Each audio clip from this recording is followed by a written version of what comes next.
Mornings with Brian. Moody Radio Cleveland. 103.3 at 6 to 9 a.m.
WVMN Newcastle, WVME Meadville, WVMU Ashtabula, or stream us anywhere with the Moody Radio app, other streaming services, and at moodyradio.org/Cleveland.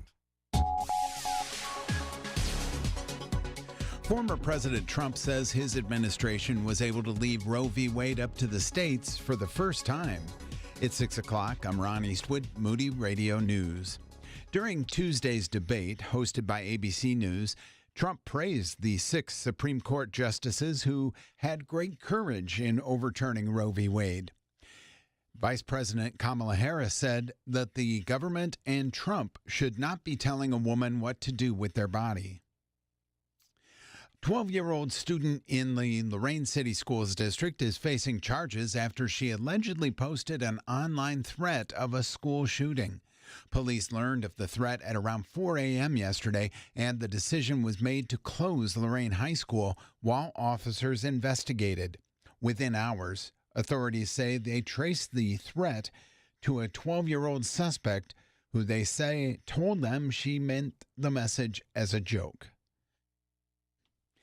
And the Cleveland Metropolitan School District has renamed a local facility. The former East Professional Center is now the Arnold Pinckney East Professional Center. Pinckney, a former Cleveland Board of Education member and civil rights activist, passed away in 2014. I'll be right back with sports and weather. Ever questioned your purpose in life? What was I made for? Why am I here? The Bible has the answers. Join Today in the Word for this month's Bible study on the Old Testament book of Ecclesiastes. The study, written by Moody professor Russell Meek, will encourage you as you learn the answers to these deep questions. To join our study, download the free Today in the Word app or go to todayintheword.com. That's todayintheword.com. In sports, the Guardians shut out the White Sox 5-0, and the Pirates edged the Marlins 6-4. Here's your Moody Radio Cleveland forecast. Mostly sunny today. Our high temperature in the mid-80s. At last check, clear skies, 57 the temperature in Cleveland, 59 Akron and Canton, 52 in Ashtabula. It's time for your moron moment.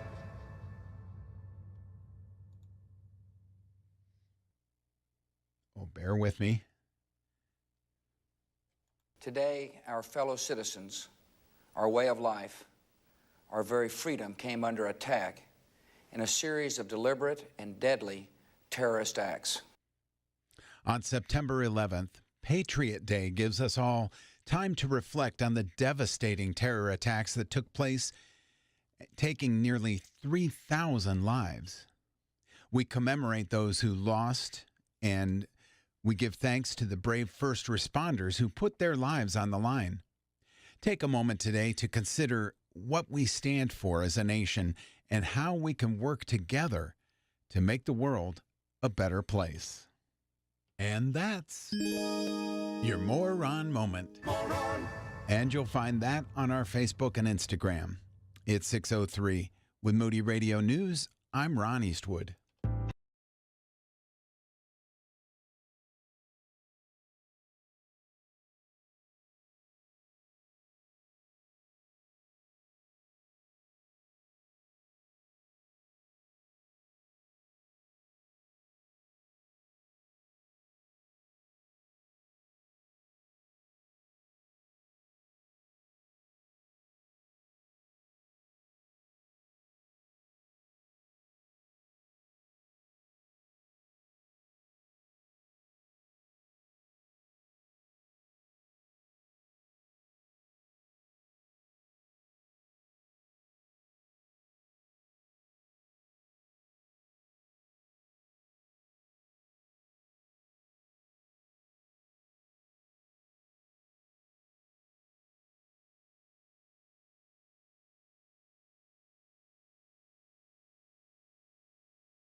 Well, good morning. It's 6:07. It's a Wednesday. Dr. Idelnik's not in today.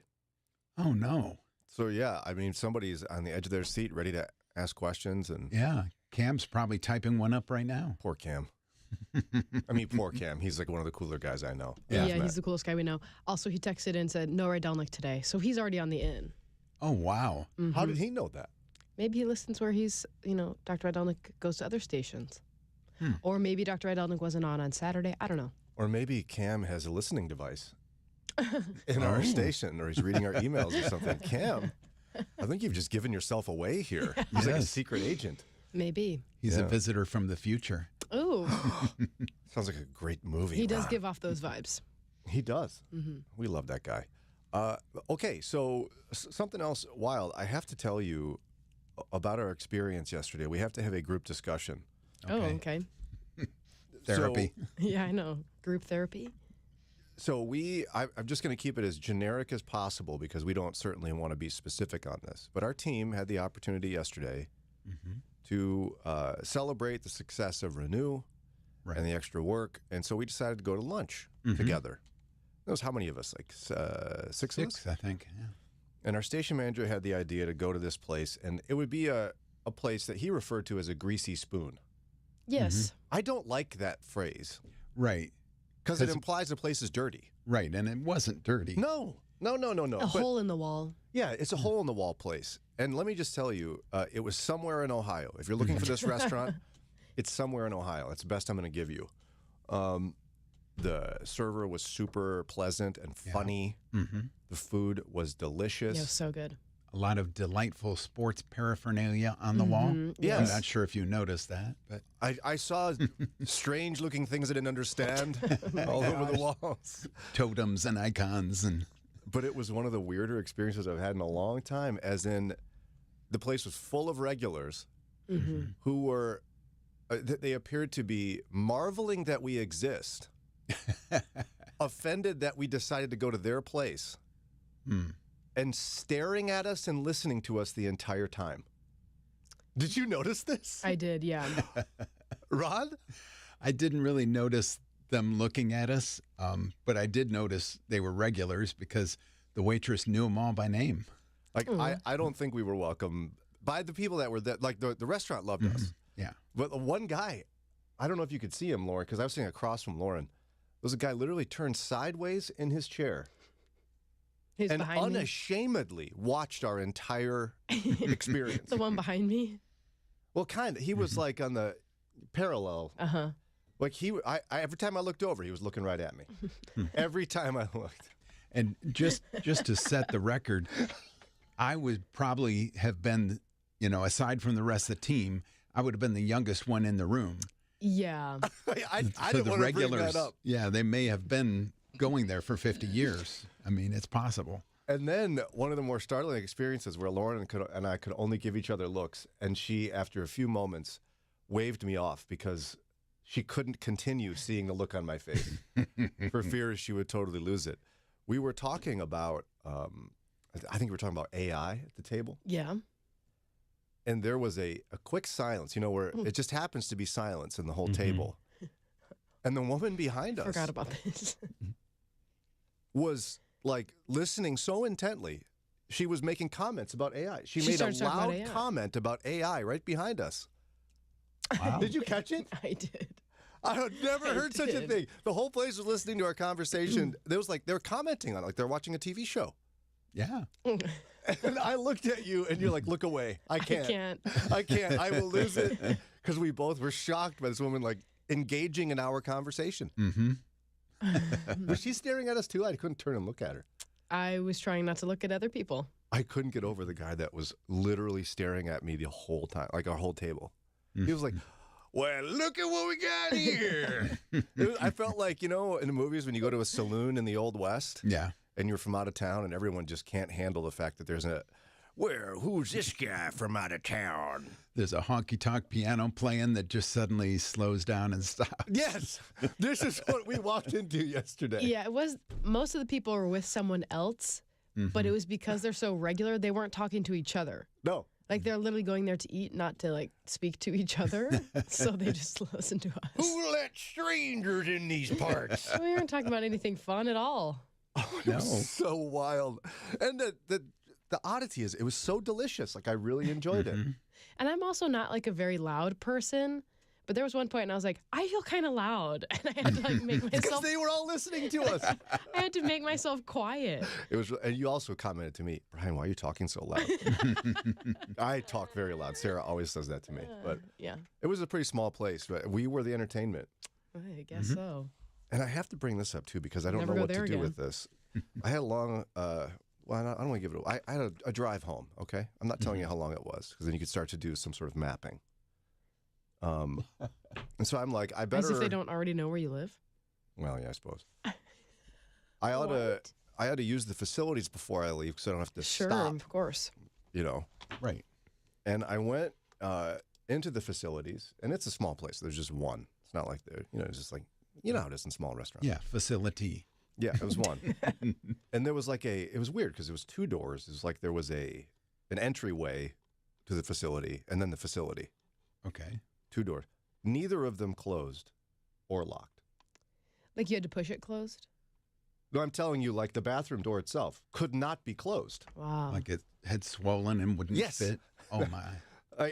And so, I mean, everything's fine, but this is. A little awkward. I've never been in a restaurant. Can you imagine a restaurant, one bathroom? The door does not close. There's two doors. Neither of them close. So Neither of them lock. You really got to knock. Yes. Please do. Please. I mean, yeah, I guess everybody knows everyone's watching each other, and everyone Right. knows when someone gets up to go. Someone said maybe the people at the restaurant recognized Brian's voice and were starstruck by his celebrity. Oh, please. That's so ridiculous. I'm not sure these were the type of people that were listening to us on the radio. I think they would have said something. Yeah, Ron had a Moody Radio shirt on, so it was obvious who he was. Oh, we got the radio folks in here. Wait, I became a pirate suddenly. I tried to do Old West, but it turned pirate. Yeah. But it was, I want to go back. I want to go back. I know it sounds crazy, I but was really good. it was so good. And our regular place that we would used to go to closed, so we're going to have to find a new place anyway. Yeah. Maybe that's it. So there you have it. I can't resist telling you guys, I'm going to do it in just a minute here, but in the olden days, trends would last for a while, Olden Ron. days. Yes, it seemed that way. Always with the olden days with this guy. Because of you, and because of my kids, and because of Daria, I just suddenly went from being hip and happening and relevant to totally out to lunch. But I felt like the Pet Rock had some staying power, Ron. Yeah, that was a couple years probably. The hula hoop, Yeah, that lasted a long time. even, and I'm going to get made fun of by our friends in the church at Lorraine Correctional, but Cabbage Patch Kids, Yes. they had some staying power. Yes, they did. I've discovered a trend that we just discovered. Total loser. It's gone. It's gone already. Yeah, I'll tell you more about that here in just a minute.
620 WCRF, Mornings with Brian. And Key Ministry's got a big conference coming up on mental health. Mm-hmm. We care a lot about that around here. We've been advocating for counseling for years. I still need lots of it. And churches are finally embracing the idea that mental health is something to be concerned about, that many people in our congregations struggle with. Mm-hmm. Some have chronic mental health disorders. And we need to be better at reaching out to the community in a way that's sensitive to mental health issues and ministering to people that have them as well.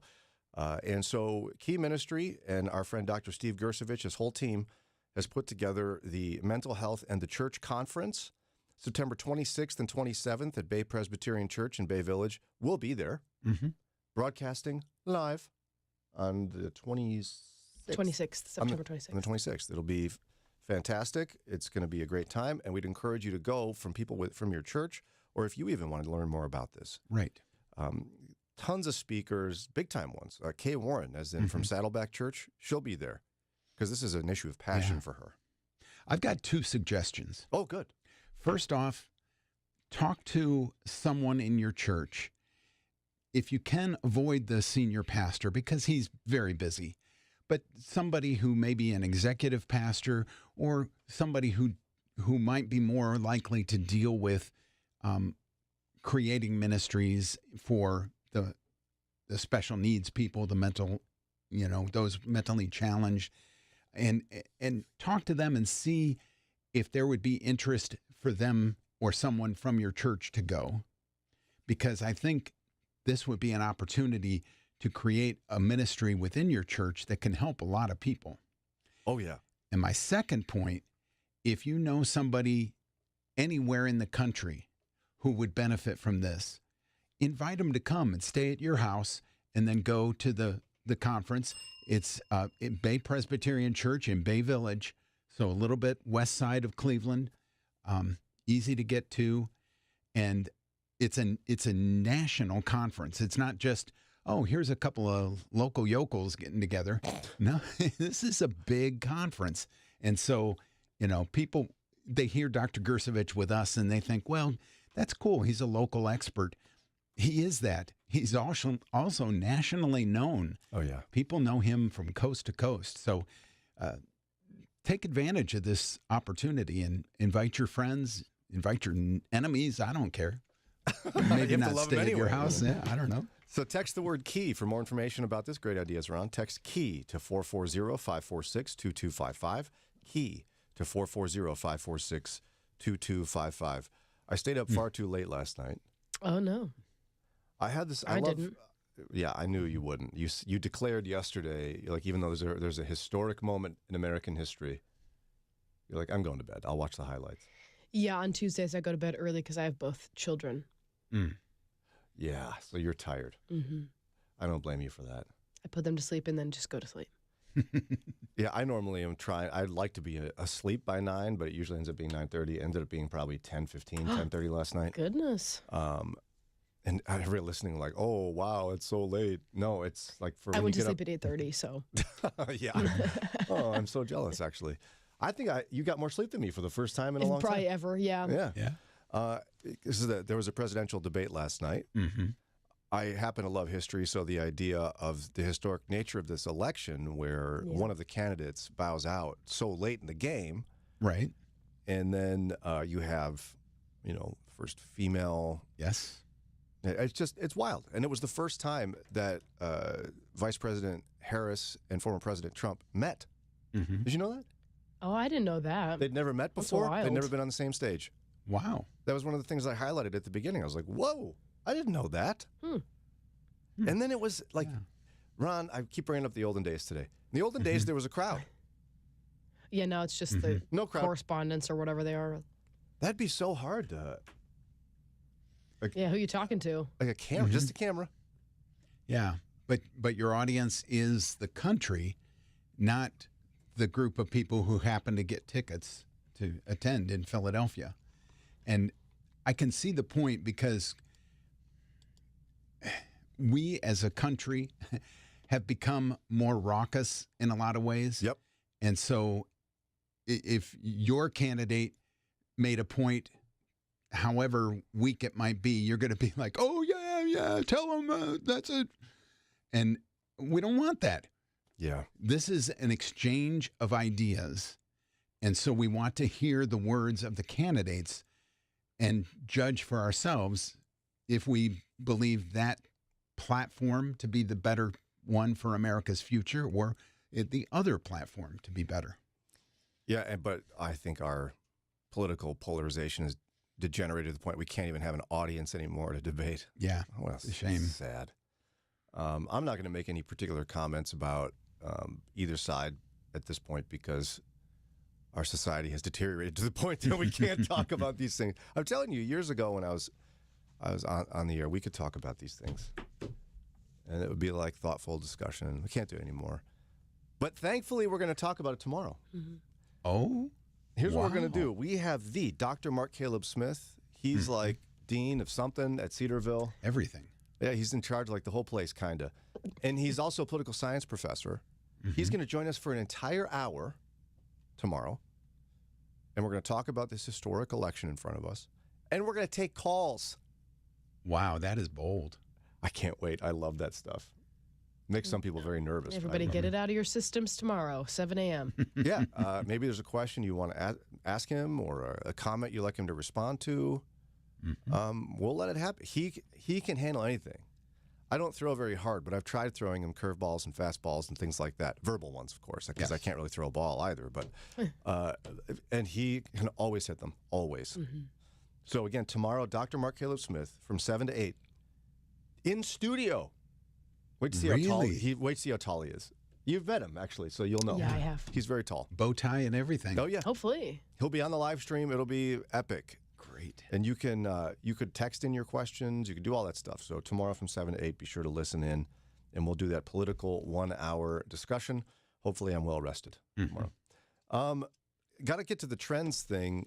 Were you trendy in any way, Ron, as a kid? Like, were you jumping on were you wearing the bell bottoms? And I did have, I was more flare than full-on bell bottoms because they were just hard to walk in, I thought. I imagine so. But the flares I thought were pretty cool. you had the big collar.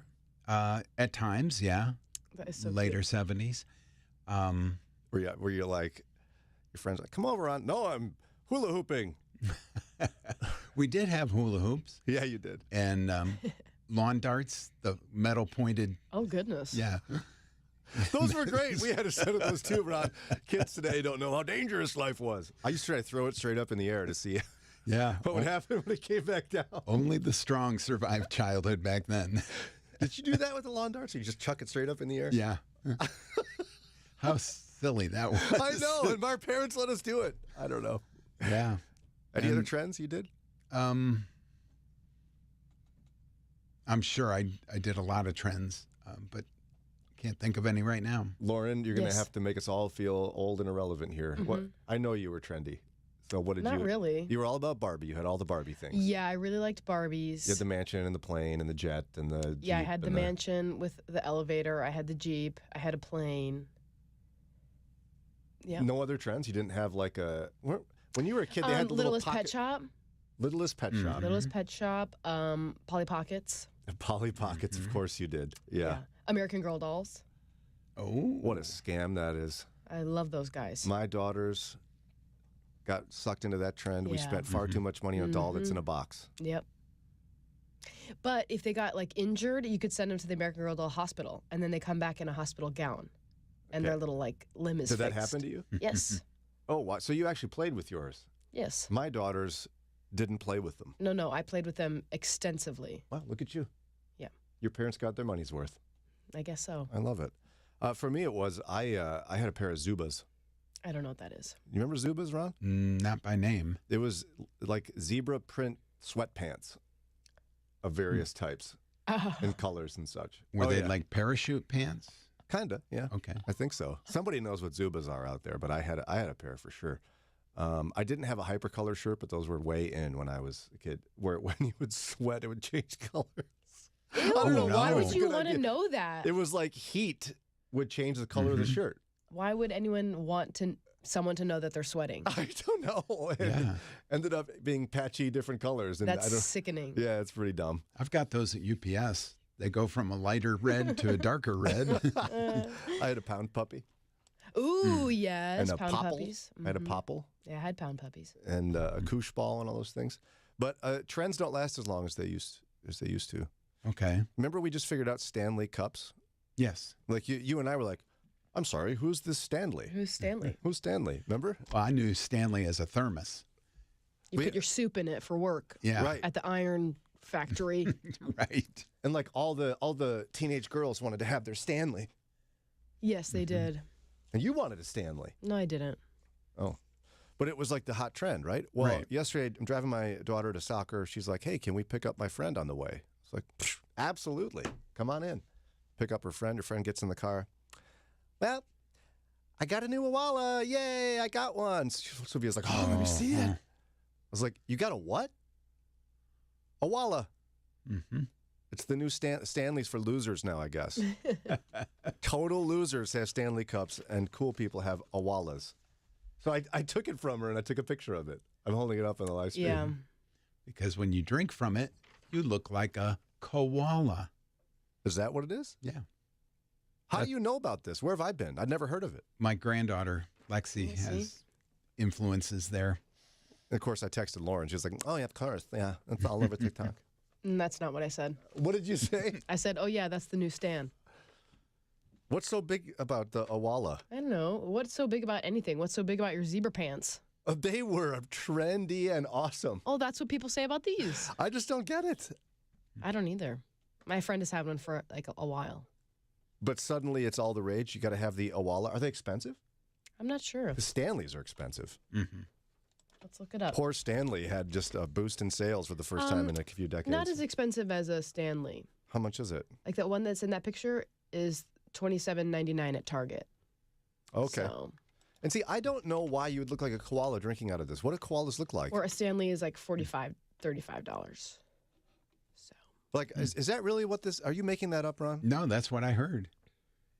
Because the cover piece that comes up so you can access the sipping area covers your nose with red, and you have a snout then. Okay. Well, there you Wow. go. If you want to be hip and trendy, ask your kids. get an hey, Awala. so do you want an Awala for Christmas, Luzira? Mom, how did you know? Moody Radio, where all the cool people are. But also, like children are drinking water. I don't ever remember drinking water as a child. No, we use the drinking fountains. Yeah, and you take like one sip per day. And we put our entire mouth on it. Or the hose. You just turn the hose Or the on garden and hose, yeah. everybody would drink from it. You're passing by after recess and you take like one sip from the water fountain and that's it for the whole day. Yeah. And even teachers are like, oh, you better have them bring their water bottles. And if they forget it, I don't know. These kids these days, They're they're drinking so their thirsty. water. Yeah. We were fine. Yeah. I remember my grandpa, he was not feeling well. And somebody asked him like how much water he's had. He's like, oh, well, I had like one, little Dixie cup. And I was like, all day? Like the little dentist-sized That ones. used to be okay, Lauren. This was like 4 years ago. And I was like, that's all you've had all day? And he's like, yeah, it's with coffee and iced tea. And I was like, no, sir, no. How old's your grandpa? 93. I think he's fine. I think his small Dixie cup of water is working just fine. It's 6:34. Coming back in just a minute here. I've got some statistics about boomers, Ron, Okay. and some questions for him.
Medicare.com/prayer.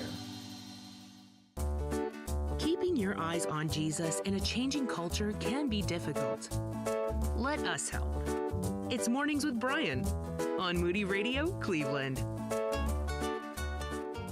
637. Our friends at Authentic Intimacy, led by Dr. Julie Slattery, have a big event coming up. The Reclaim Conference will be at Grace Church in Middleburg Heights. She's bringing in Jackie Hill Perry for that. And if you're like into Christian culture stuff, Jackie Hill Perry's a big deal. Yes, she is. She's a real big deal. Mm-hmm. And this conference is going to just talk about how a godly view of human sexuality changes everything. Yeah, and Dr. Slattery said this conference is for like middle teenagers all the way, for all ages, men, women. So. Oh, both men and women. Yep. Watch out. Guys are like, yes, finally I get to go to this thing. Okay, so text RECLAIM to 440-546-2255 for more information. Text RECLAIM to 440-546-2255. All right, I got some statistics for you, brought to us by a Christianity Today article, looking at boomers and asking them an important question that we'll get to in a minute. Okay. Life expectancy, I don't know if you know this, in 1800, average life expectancy, 33.3. Yeah, I was about to say 36. Oh, Wow. goodness. Isn't that wild? Well, they got all those plagues and stuff. Yeah. And birthing was often done at Scary. home or wherever, when the baby came, it came, and you weren't at a hospital. No interventions. So you might think 1900, it must have been a lot better. 100 years later, You would think, 47.3. oh, yeah, another 14 years. Another 14 years, but keep in mind, I'm 45. I would have been ancient. Mm-hmm. I would have been like, should we put him in a nursing home? Can you imagine? I'd be a 16-year memory.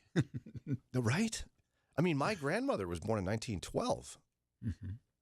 And so life expectancy that's wild. So 47.3 in 1900. By 2010, if you look at the graph, it's like this straight line for hundreds of years. Hundreds of years. Mm-hmm. Life expectancy floating in like the 30s and 40s.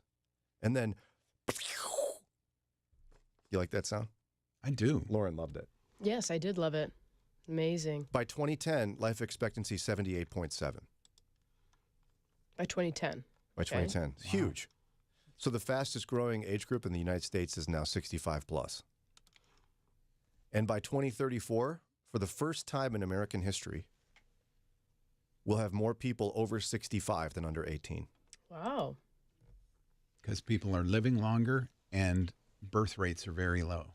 Correct. Got yeah. And it's not just the size of the boomer population, which is very big. That's why they call the baby boomers, right? Mm-hmm. But also advances in healthcare and nutrition have dramatically increased life. I mean, think about anything from antibiotics to pacemakers to, my grandmother. Insulin. Yes. My grandmother was one of the first people to get a pacemaker. So a lot of this stuff has changed in people's lives. So check this out. Ron's going to like this. Apparently, U.S. hospitals and universities are now referring to 65 plus as late adulthood. Late adulthood, I like Ron. that. Wow. It does Late feel teens, late. late adulthood. I mean, again, 100 years ago, people were living to 47. Mm-hmm. And now 65 plus is late adulthood, broken down into categories. Okay. 65 to 84 is the young old. I like that. You're How- like super young, Ron. Yeah. You're a whippersnapper. Yeah. 85 to 99 is the oldest old, which is not something anyone wants to be called, but. And then 100 plus is centenarians. Okay. That's always been the case. To think about this now in a spiritual sense, think about these famous Christians: Thomas Aquinas, John Calvin, Jonathan Edwards, George Whitefield, Charles Spurgeon, D.L. Moody. All made huge impacts for the kingdom. Mm-hmm. Aquinas died at 49. Calvin, 54. Jonathan Edwards, 54. George Whitefield died at 55. Charles Spurgeon died at 57. D.L. Moody at 62. Ancient. I'm D.L. Moody. Yeah. I'm 62. And even think about how even in the past couple of decades, like I just saw this this meme that put the age of actors from Cheers when they were on the show. Mm-hmm. Like, isn't it amazing how much age has changed in the way it looks? Like they were supposed to be in their 30s. Cliff and Norm. They were my age. Yes. Really? Yes. I would have pegged them as in their 40s. No. They're supposed to be their 30s. Early 30s. And the actors were in their early 30s. Huh. Isn't that crazy? So in pop culture now they're saying 60 is the new 40 and 80 is the new 60.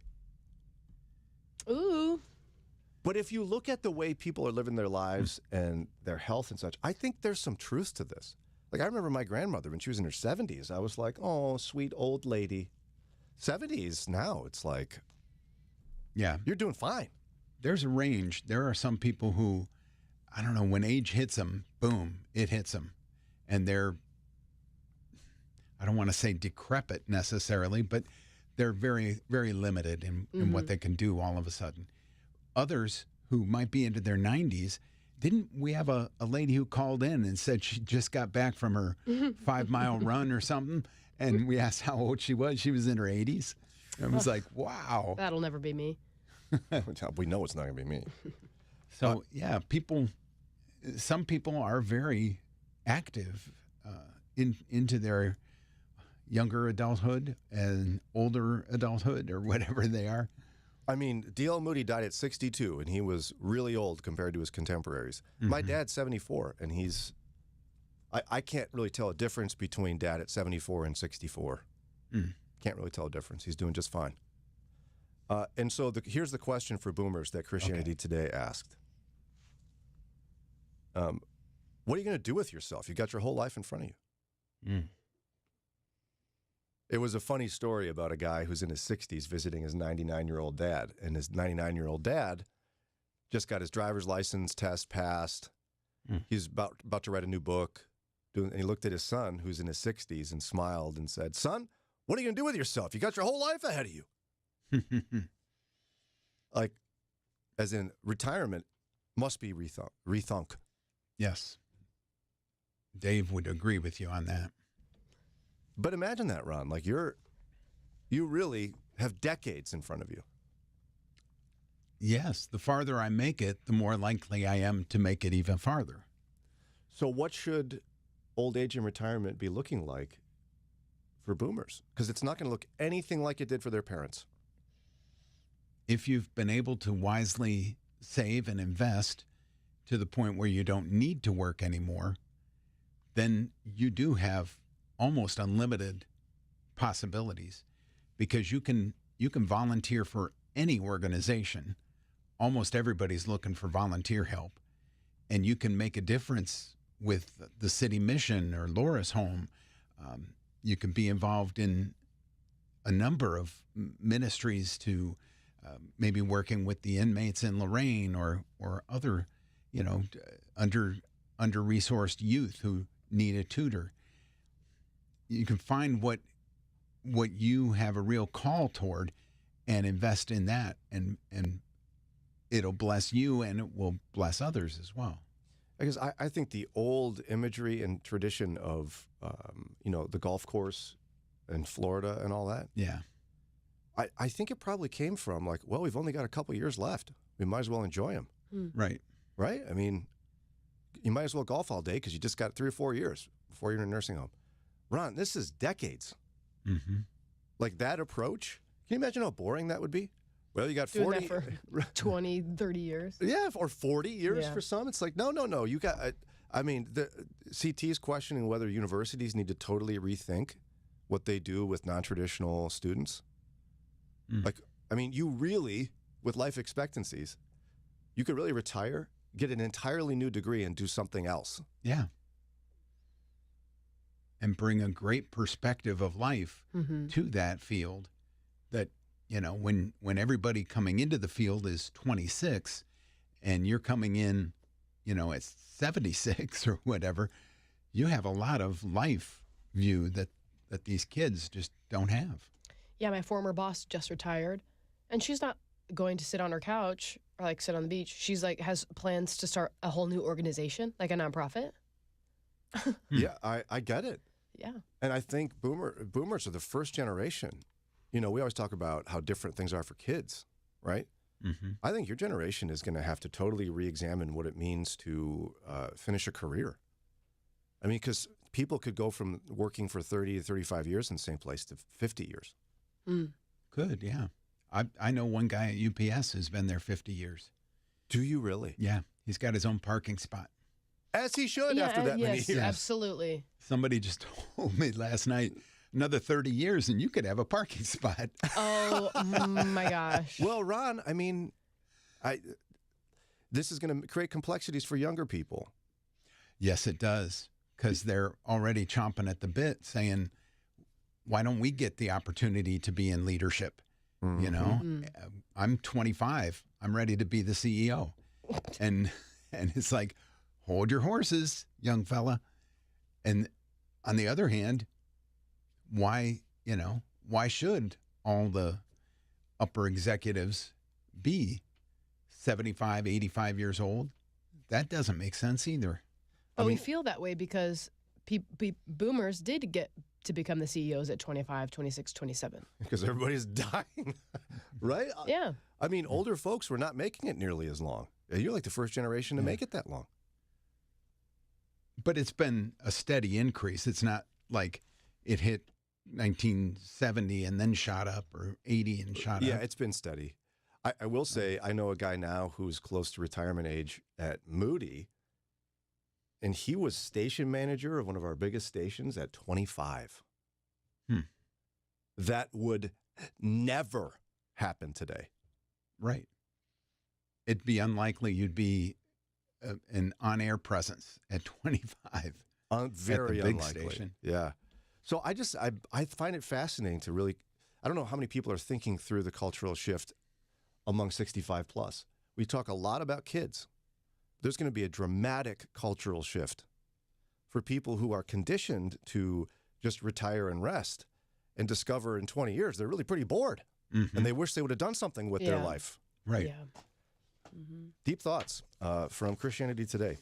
At 6:49, maybe we'll pick this back up a little bit more on Friday. But for now, we're going to take a quick break and come back and do a little Would You Rather. Moody Radio is thankful for listeners.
Keeping your eyes on Jesus in a changing culture can be difficult.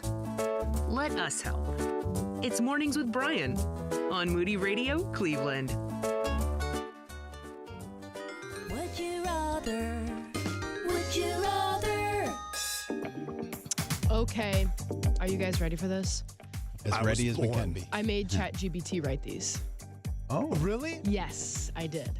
Are you happy with the result? I think so. We'll see. So this is AI, Would You Rather? Yes. Ron, Yes. would you rather always be able to tell someone is lying to you, but never be able to confront them about it? Or never be able to tell if anyone is being honest, but live blissfully unaware? So they're lying, but you can't confront them. Yeah. Or you think everyone's being honest and you just don't know. I already struggle with confrontation, so that wouldn't change. But I think I already am blissfully unaware. And so I think I'd rather stay that way. Blissfully unaware. Yeah, not knowing. Brian? Yeah, I'm going to jump on Ron's train. I already struggle with cynicism, and so like knowing people are lying and not being able to do anything about it would drive me insane. I'd rather be just bubbly and, everyone's so honest around here. I think I would like to know when people are lying so I know who to trust. Okay. Oh. Because if it's like, okay, everybody lies. So like, Ron does it every once in a while, that's fine. But to know those people that are constantly lying to you and everything's a sham, I'd like to know. You're saying we'd be everybody's patsy, they called them. We'd be taken advantage of. Yeah, exactly. That Ron, he's a patsy. So, okay. Wow. I see your point. Boy, I don't know. I'm questioning my judgment now. But I'm stuck with it. Okay. Yep. Brian, Yes. would you rather be able to teleport anywhere in the world instantly, but only once a month, or be able to fly at maximum speed of 10 miles per hour, but for as long as you want each day? It's pretty slow. Yeah, you can do it anytime as long as you want, but just 10 miles an hour. Look, that guy's flying. Teleport anywhere in the world, but only once a month. He's right there. There he is. He's still going. Still there. I think I'd be too embarrassed at my slow speed. I'm teleporting once a month. Teleporting once a month anywhere in the world. Yep. Is it a round trip? Like I get a round trip Right. teleport? Oh, that's a good question. Or do I have to stay there for a month? I think you probably have to stay there for a whole month. Boy, it'd be hard to hold down a job doing that. Yeah. Because I could, but I wouldn't want to. Brian will be back to next month. Yeah, Brian will be back next month. Yeah, I'm flying real slow. That's it. I'm going to be slow flying guy. Ron? Slow fly guy. So fly. Oh, Yes. what? So Slow fly guy. It's so embarrassing. Like people could almost run. Like people run 10 miles an hour. Probably. Yeah. So they could run faster than you're flying. Yeah, if you were in the Olympics, you would not win the sprint. Oh, But no. you can fly. No, you can fly, though. Yeah. I think I'm going to say I'd like to teleport anywhere in the world. Free travel? Well, yeah. I suppose you could just make Eddie work and you could just spend his money. Yeah, exactly.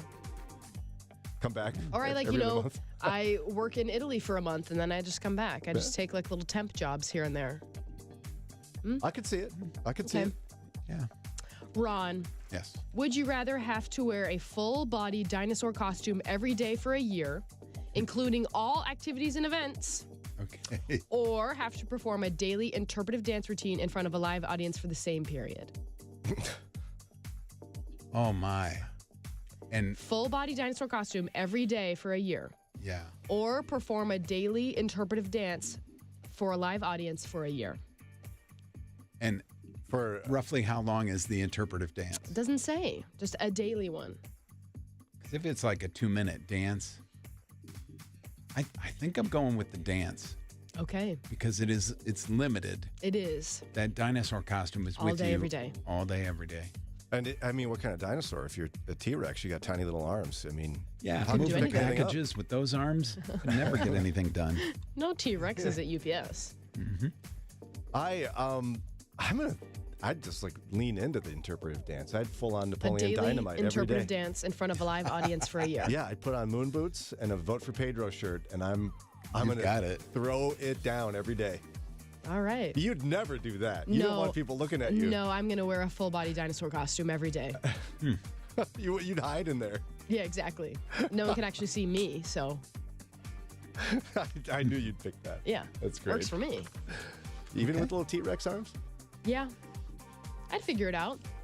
They just lean over all the time. Yeah, just bend over and pick stuff up.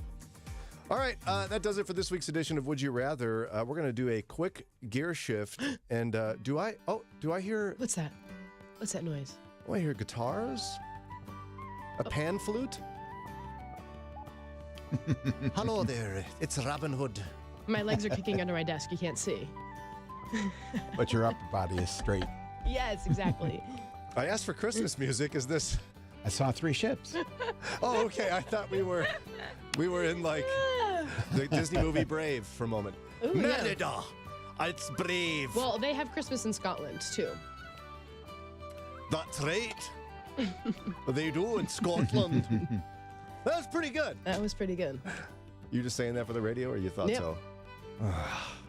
Okay, so it's Christmas. We So three they ships. asked for Christmas music. Moody Radio presents Christmas with Rebecca St. James, sponsored by Compassion International and Christian Healthcare Ministries. Also featuring kilt-wearing Pastor Scott Lessing. Pastor Scott Lessing will have a kilt and a, what else? Some bagpipes? Yes, and one of those little hats with a little tassel on it. Yeah, it's not a beret, but it's mysteriously Similar. like one. Yeah. Pastor Scott Lessing with some words in a He's kilt. going to have words. And again, Rebecca St. James will perform. It's December 5th, Grace Church, Middleburg Heights. We want to win them before you buy them kind of deal. So here's what we're going to do. We're going to give away a pair of tickets to the big show right now. Lauren, to caller number? 3. Caller number 3, 440-546-2255. 440-546-2255.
Danny Goki, WCRF at 7:01, and we just gave away a pair of tickets to see Rebecca St. James at Grace Church in Middleburg Heights.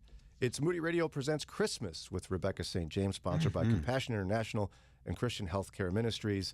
And the winner is Sam in Strongsville. Sam in Strongsville. Woo! It's amazing how often there's alliteration in our winners' names. It is. I love it. Way to go, Sam. Congratulations to you. And by the way, there's a rumor going around that in the encore of the concert, Pastor Scott's going to get up there and in full costume do Ray Gunn's entire routine from the Olympics. Oh, wow. Oh, wow. He's going to do her, because anybody could do that. It's not. Yeah. Yeah. It's pretty I don't know. simple. Pastor Scott. A lot of pulling a Ray artistic gun. expression in that. Yep. So we'll see if rumors are true. I don't know. 7:02, time for today's News with Ron and today's More Ron moment. With Brian on Moody Radio Cleveland, WCRF Cleveland, WVMS Sandusky, WVML Millersburg, WVMN Newcastle, WVME Meadville, WVMU Ashtabula, and everywhere with the Moody Radio app or at moodyradio.org/Cleveland.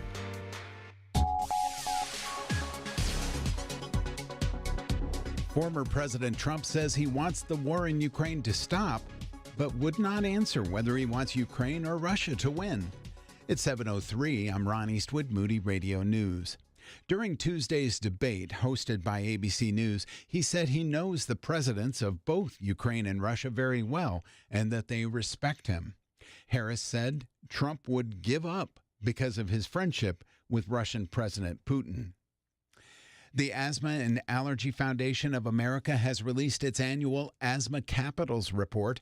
In the 2024 report, Cleveland placed as the 6th most challenging city for asthma sufferers. And election officials are waiting on a decision from the Ohio Supreme Court before ballots can be prepared for voters. The first ballots need to be mailed out to military members overseas by September 20th, but the language of issue 1 is still under review. Sports and weather coming right up. Moody Radio is thankful for our listeners and partners like Rawhide Reasoning. In theaters now, Reagan returns to office.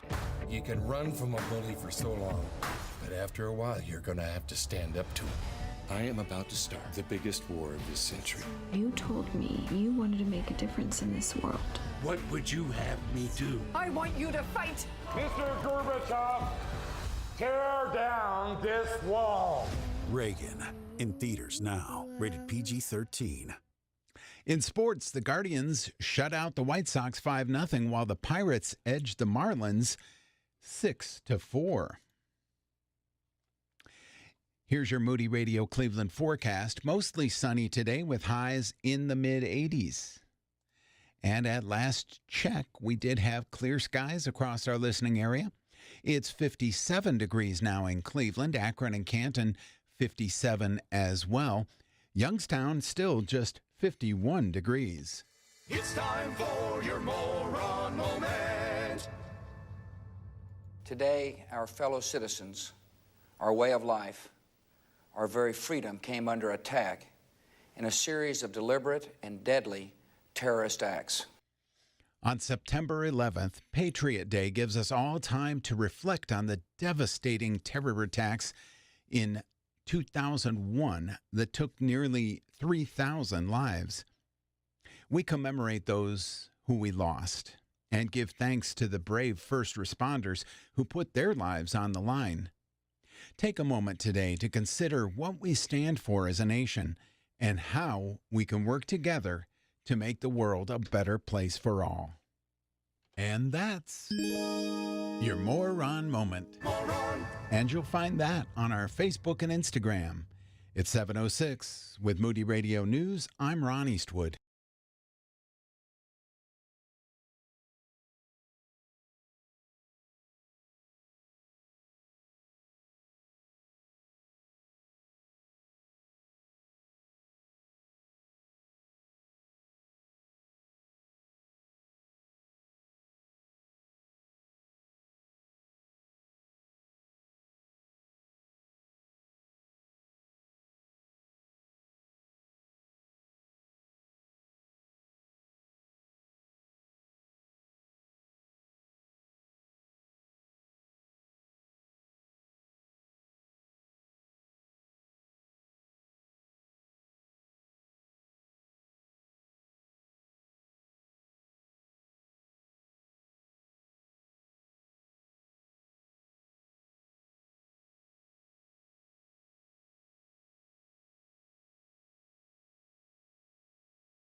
7:09 WCRF Mornings with Brian. A couple of quick things to make sure you know about. One of them is in half an hour, our friend David Mullins from Yost Insurance will be with us to answer your Medicare questions. Yeah. Everybody has Medicare questions who gets close to that point because you're like, wait, do I need option B with Part C? Do we do the... I don't get it. Does anyone get it? I think people that have it don't get it. Yeah, but David gets it. He gets it, yeah. That's why we bring him on, to help you out. So if you have a Medicare question, text that in. You can text it in any time, really. 440-546-2255, 440-546-2255. And then this time tomorrow, we'll have 1 hour in studio with the Dr. Mark Caleb Smith, political science professor from Cedarville. Exciting times. Yeah, the big debate was last night. You can ask some questions about the debate, about government, about politics and Christians.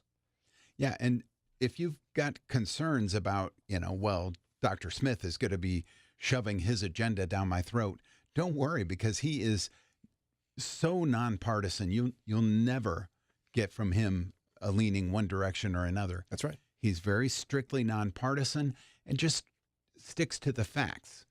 And so ask him whatever you want, and you'll get the facts back. Just the facts, ma'am. Facts, Ron.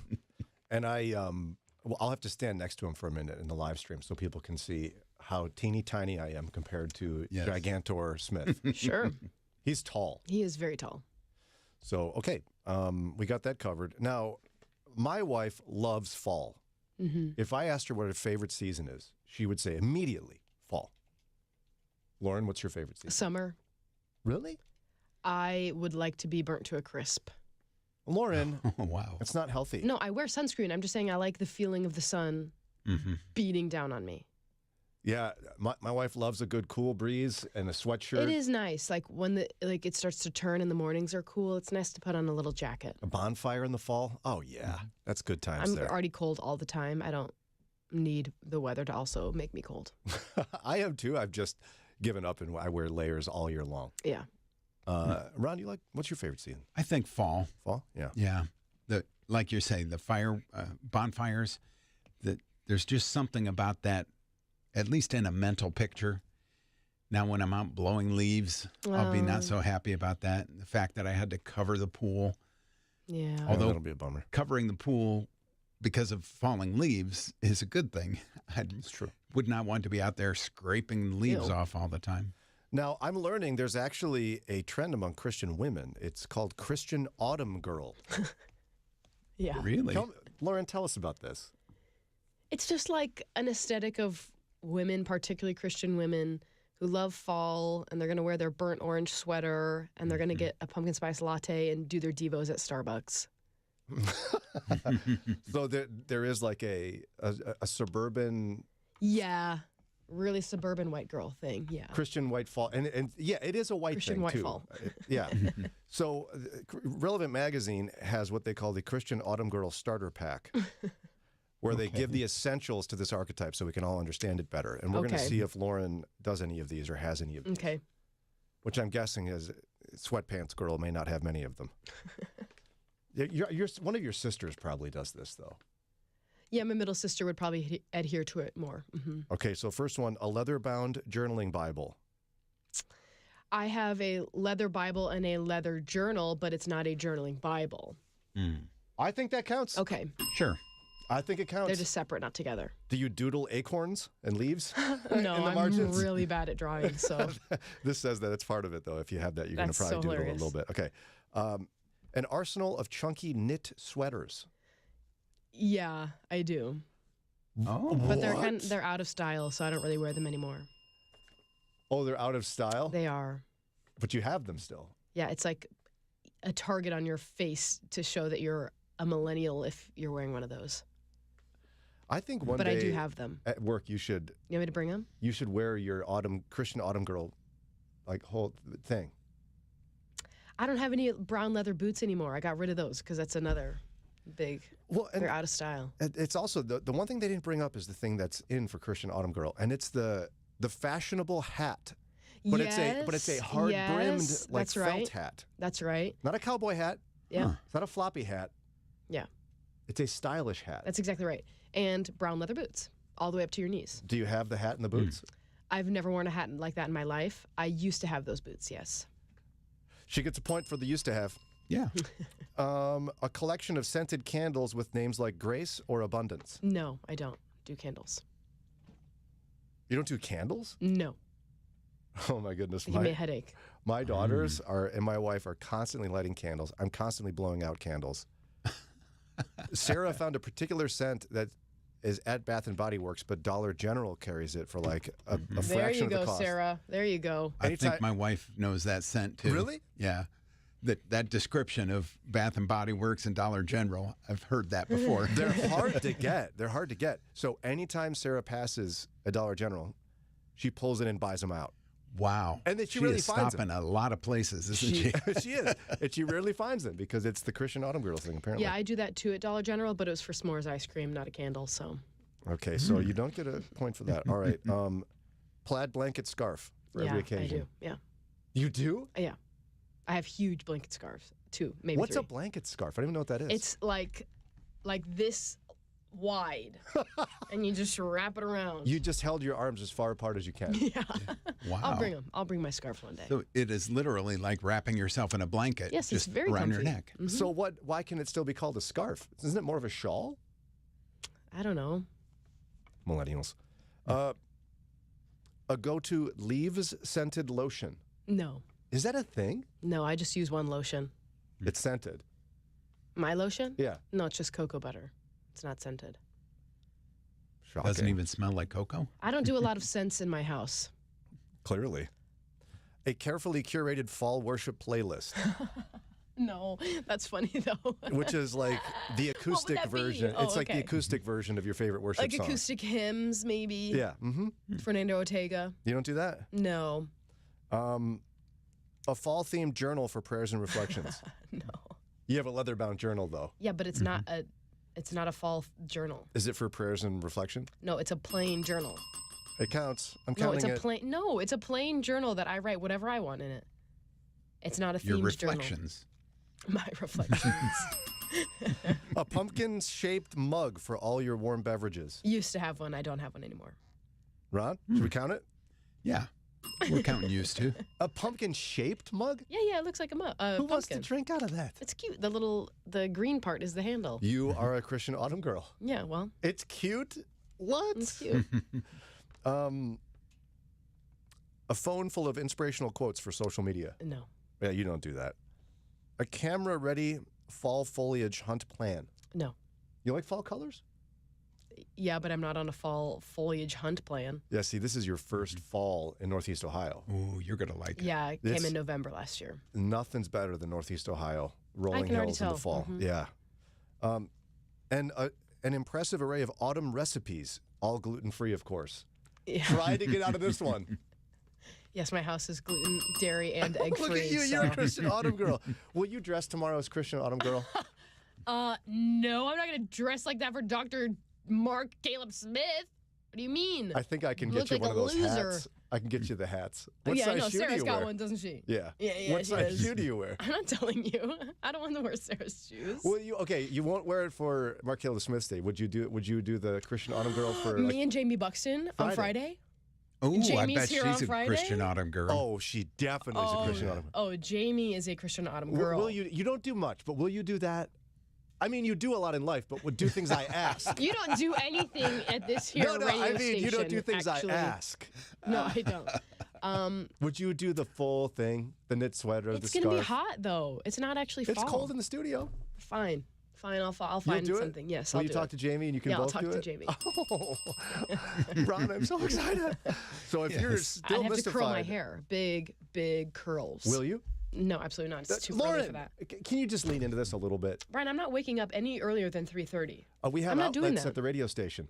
Yeah, bring the curlers. Isn't it just a giant curling iron?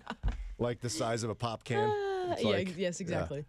Bring it to the studio. Fine. So if you're ever wondering what a Christian Autumn Girl is, it exists, and Lauren is one, and she will put on all of her I'm like regalia 50%. on Friday.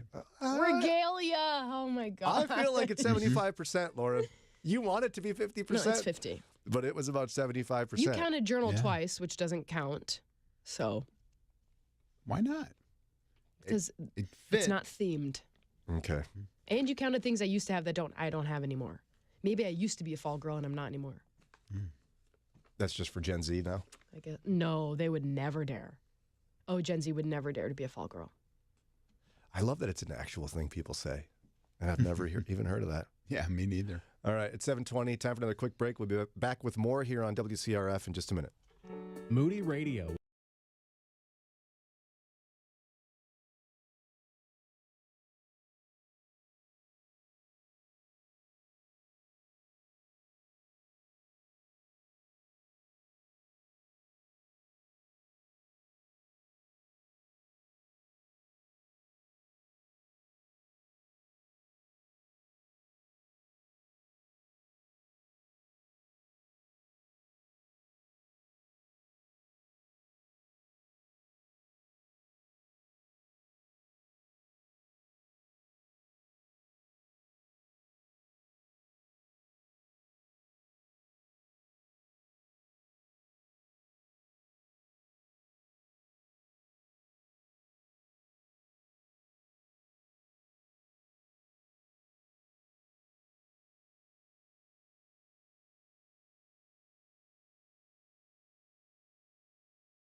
7:25 on WCRF, and our brave Sir Ronald here in our team.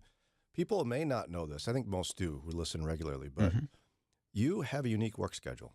Yes, I do. You work, this is the end of your day. Yes. Because you work overnights part-time. Right.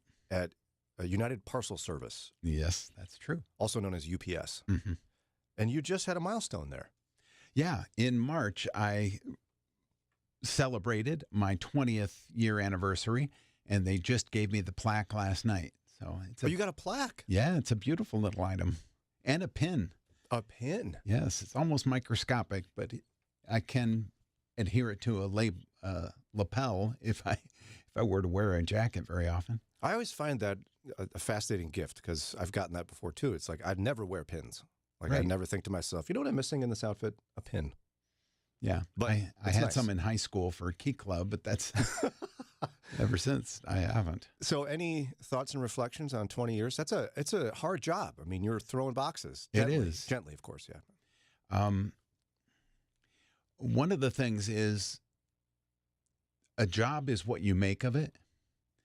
A lot of people spend a lot of time complaining about your levels of supervision. You know, we've got supervisors and then managers and then district managers up, up to Carol Tomei is the big boss over everything. And you could waste a lot of time and energy saying these people just don't know what they're talking about. They've never done the job. Some of them have, and they don't understand. Or you could just do the job to the best of your abilities. And just not worry about it. Right. Yeah. Maybe there is a better way to have this done, and you're welcome to suggest that. But if they don't take your suggestion, just do the way it's laid out and get along with everybody. Life's much easier that way. That's good advice, Ron. It makes me think of a guy I used to know who'd say, "Why get 4 ulcers on 3 ulcer pay?" Yeah. And one of the things with UPS is it's not merit pay. We're unionized, so everybody gets pay based upon how long you've been at that job. Mm-hmm. So, I get the same pay as anybody else who joined in 2004. And I don't mind that. My inner ethic drives me to do the best I can. There are others who are less ethical in their drive. But again, you just get along. Hopefully, things will come their way accordingly. And I feel like I've had a lot of things go my way, in part because they know I'm a good hard worker and I do my best. Yeah, strong work ethic is something that's super admirable. I think it's biblical. Mm-hmm. Work as if you're working for the Lord, Yeah. And I know you've passed it on to your kids. You've talked about that before. We admire that about you, Ron Eastwood. You're a hard worker. Thank you. Congratulations on 20 years of service. If I were to say one third item there, yes, sir, it would be, teamwork makes the dream work. That's, a little cliche, but everybody can help each other in some way, and it's just makes the workload lighter. One person could be struggling. If you could step in and help lighten their load somehow while still getting your job done, that's better all around. Ron Eastwood. And that's it. Brave Sir Ronald. Thank you, sir. King Ron. King Ron. Yep. All right. You got a little Christmas music for me, Ron? Yes, I'm done bowing now before the nudge the band. Yes. Oh. Now, Moody Radio presents Christmas with Rebecca St. James. Rebecca St. James. Sponsored by Compassion International and Christian Healthcare Ministries. It's coming up December 5th, Grace Church in Middleburg Heights, featuring speaker and interpretive dancer, Pastor Scott Lessing. Yeah, it's going to be beautiful. He's going to, I believe it is, interpretive dance the gospel. Oh, my. Oh. I don't know how you do that. He'll tell us the story of the gospel with interpretive dance. Yeah. Wow. Looking forward to that. Mm-hmm. I like it. Or something like that, at least. Mm-hmm. So we're going to give away a pair of tickets Woohoo. right now to see Christmas with Rebecca St. James, sponsored by Compassion International and Christian Healthcare Ministries. To caller number, Lauren? 5. Caller number 5, 440-546-2255. Caller number 5, 440-546-2255. All right, coming up here in just a couple of minutes, our friend David Mullins joins us from Yost Insurance to answer your Medicare questions.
7:37 on Moody Radio, and I think we had a big winner of those Rebecca St. James tickets, again, courtesy of our friends at Compassionate International and Christian Healthcare Ministries. The winner was... Sela in Broadview Heights. Hey! All right. Woohoo! Congratulations. Woo! Yeah, for more information, just go to moodyradio.org/Cleveland. Yep. moodyradio.org/Cleveland. All right, so Medicare, it's a thing. Mm-hmm. People love it, and they hate it all at the same time, I think. Don't you think? Yeah. It's so complicated. They'd love to be able to get it without having to do anything. Yes, but it can be very complex. So we bring on a regular basis our good friend. He's a local. He's a stud.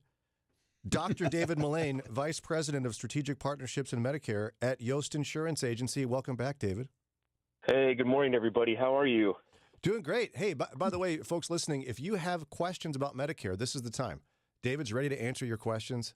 I've never heard him meet a question he couldn't answer. So call or text right now with your Medicare questions for David Mullins of Yost Insurance, 440-546-2255, 440-546-2255. All right, David, the Inflation Reduction Act. Remind us what it is and how it may or may not impact Medicare. Well, thanks, Brian. It is it's kind of a big deal this year, and we're getting into this season where people need to be really informed and they need to be really ready to make important decisions about their coverage.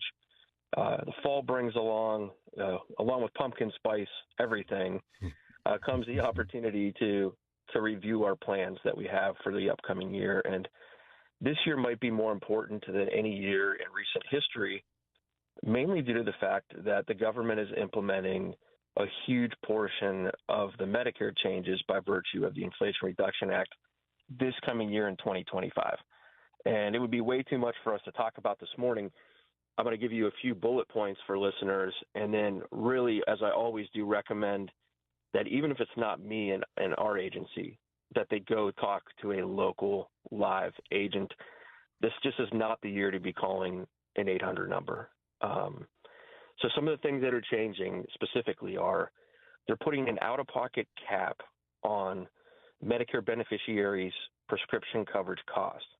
So this previous year and many years before this year, we've had this really strange model, this drug pricing model that included the donut hole, and you've probably heard me talk about that.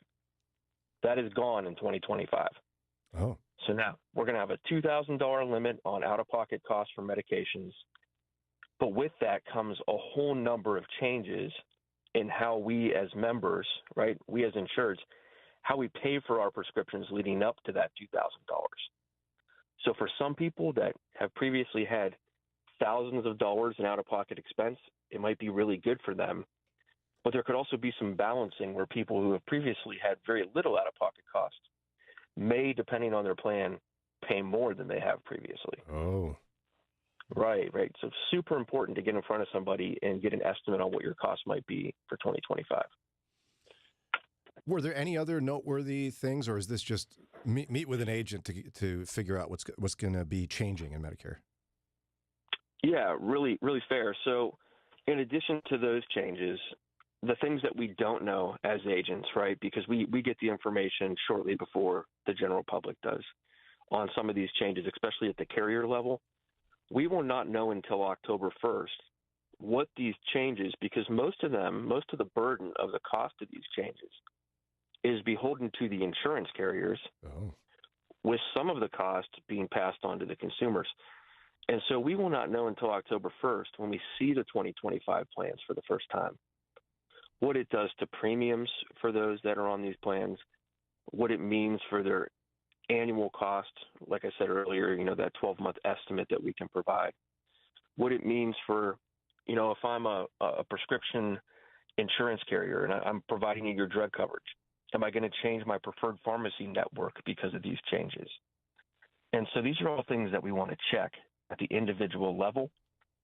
We heard it said recently at one of our events, in a typical year, 30% approximately of people with Medicare insurance plans go see somebody for a review. In this year, we're anticipating 80%. 80? Yes, sir. Oh, 80%. wow. Yeah, and we want that to happen. We want people to be informed. It's certainly not anything to panic about. Like I said, for some people, it's going to be better. Some people might stay the same. Some people, they might have slightly higher costs. So it's definitely not one of these things. We don't need one more thing to panic about, right? Right. Yeah.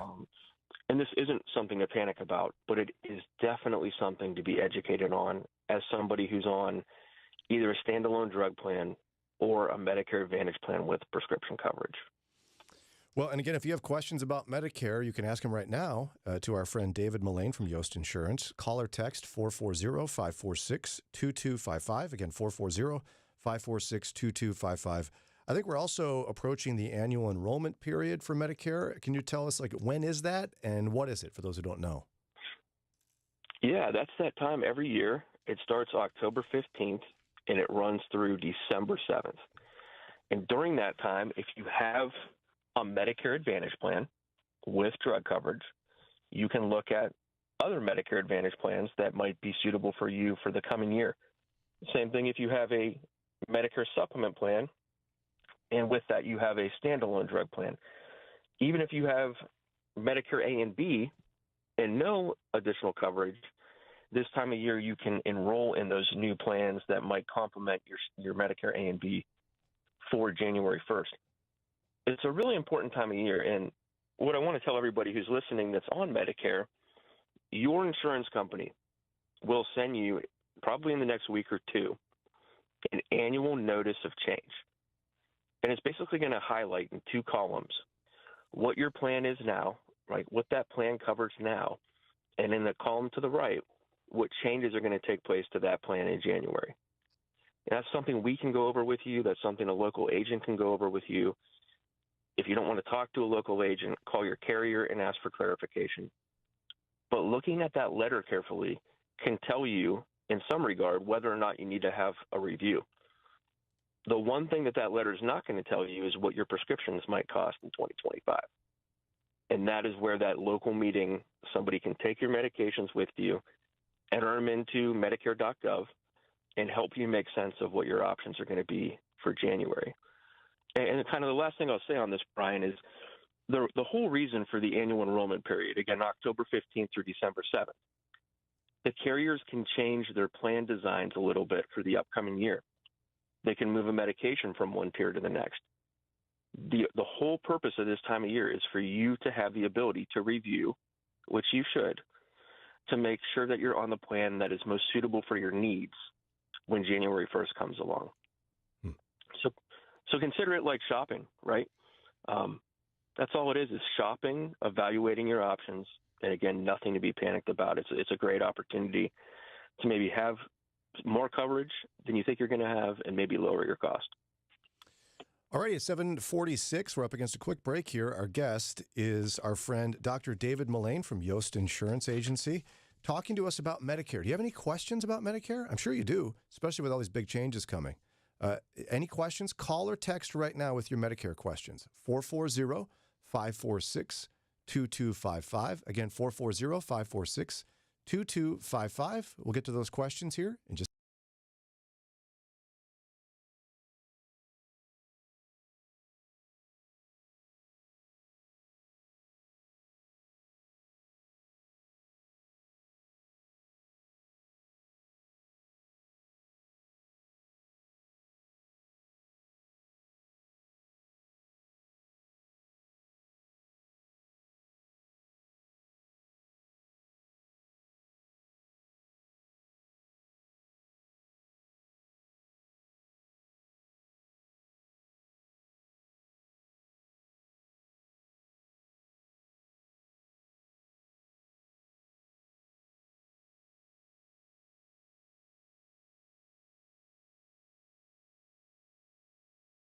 Children know the Bible better and to know Jesus in a personal way.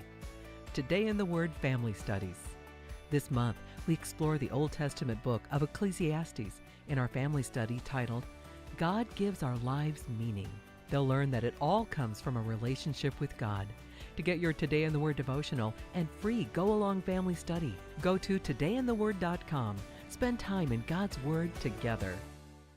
Moody Radio is on the air thanks to support of listeners and Hawkins Sales. They've been serving the electrical industry nationwide for over 30 years. More information about Hawkins Sales is at hawkinssales.com. Keeping your eyes on Jesus in a changing culture can be difficult. Let us help. It's Mornings with Brian on Moody Radio, Cleveland. 748. Again, Dr. David Mullins is our guest. He is Vice President of Strategic Partnerships and Medicare at Yost Insurance Agency. Generously comes on the show to answer your Medicare questions. Got a couple coming in here, David. You ready for them? I am. Let's go. All right, let's do it. Lauren, hit it. My spouse is a stay-at-home mom with 36 quarters of paying taxes. Is it true she will need to pay $278 per month for Medicare coverage if she does not work 4 quarters more? Can you repeat that one more time, please? My spouse is a stay-at-home mom with 36 quarters of paying taxes. Is it true she will need to pay $278 per month for Medicare coverage if she does not work 4 quarters more? So that's a really good question. So most people have to have 40 quarters paid into Social Security in order to have Part A, so Medicare Part A, without a premium. And so I think that's what this individual is asking. And what I would say is the key word here might be spouse. And so sometimes if you're married, you qualify for Medicare A and B if your spouse has 40 quarters paid into Social Security. But anytime you have these overlapping Social Security account questions, the very best thing that you can do is to schedule a meeting with your local Social Security office. And they're going to be able to give you a lot more information than somebody in the field that does what I do. We know enough about Social Security to help you get signed up, to advise you on basic things like the number of quarters that you have to have in. But there's other factors that people will come to us and ask that, people like Rob, who are routinely on the air, his team, those agents are really great. And they're going to help you figure out like how much you can get per month for your retirement benefit and some of the situations that might occur if you're a spouse and you might not have those 40 hours, but your spouse does. So there's more details that I would need to know in order to tell this listener for sure how that would work. But most likely, if one of the two of them had 40 quarters paid into Social Security, both of them would then be eligible for Medicare A and B. Okay. Thanks, David. Do you know if there will be any changes to therapy coverage, either in long-term care or outpatient? Now, this is exactly what we're talking about when we talk about the annual enrollment period. So it depends on your plan, right? So if you're on a Medicare supplement plan, that plan basically covers your out-of-pocket with the exception of whatever your plan design is. So, for example, if you have what's called Plan G, it's a Medicare supplement plan, you pay your premium every month, and then that Plan G covers all of your out-of-pocket costs with the exception of whatever the annual Part B deductible is. So this year, that's $240. So if that listener has a Medicare supplement plan, most likely those costs would not change. Their Part B premium might change, but the cost for that outpatient therapy would not. If you have a Medicare Advantage plan, this question is exactly why we'd like to have that review with you, because your outpatient therapy might change and it might not. And that's what's going to be outlined in that letter that I referenced earlier. And a local agent can go over your current plan design, changes to your plan for January, and then alternative plans that might cover that need at a lower cost. Very good. What is the best way to find a local agent? If you want to reach out to us, depending on where you are in the state of Ohio, we would be happy to work with you. We have a team of agents in our office. We also have a team of agents across the country. So they don't work for us, but we help train them. So one of my main jobs in this industry is training agents and how to meet with people. And what we train them on is meeting with people with integrity. So any agent that we would connect you with has been trained to show you all of your options, to carry all of the available plans in your area, and if they're not going to contract with a carrier in your area, to still put you in a plan with that carrier, whether or not they get compensated for that work or not. So we would be happy to connect you with a local agent. There are many great agents locally. And if you don't want to reach out to us and you're listening to me on this station, I would really advise that you reach out to your church and ask your church if there's an agent that's a member of your church, right? That's part of our church community, is not only do we pray together and worship together, but we serve each other in moments like this when someone needs help, and that's our industry and our specialty.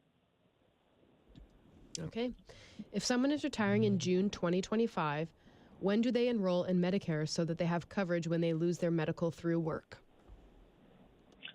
So here's one of the really complex things about Medicare is when do you enroll and how do you enroll?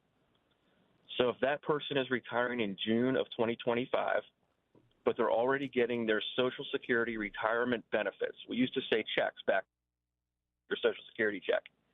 But in this case, they probably would be getting a direct deposit for their Social Security retirement benefit if they're getting that 4 months prior to that retirement date.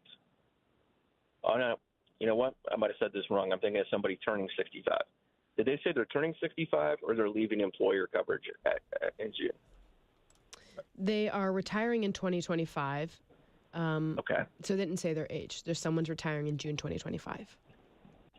Yeah, if you are retiring and you're already 65, you have a different pathway than somebody, of course, who is somebody who is 65.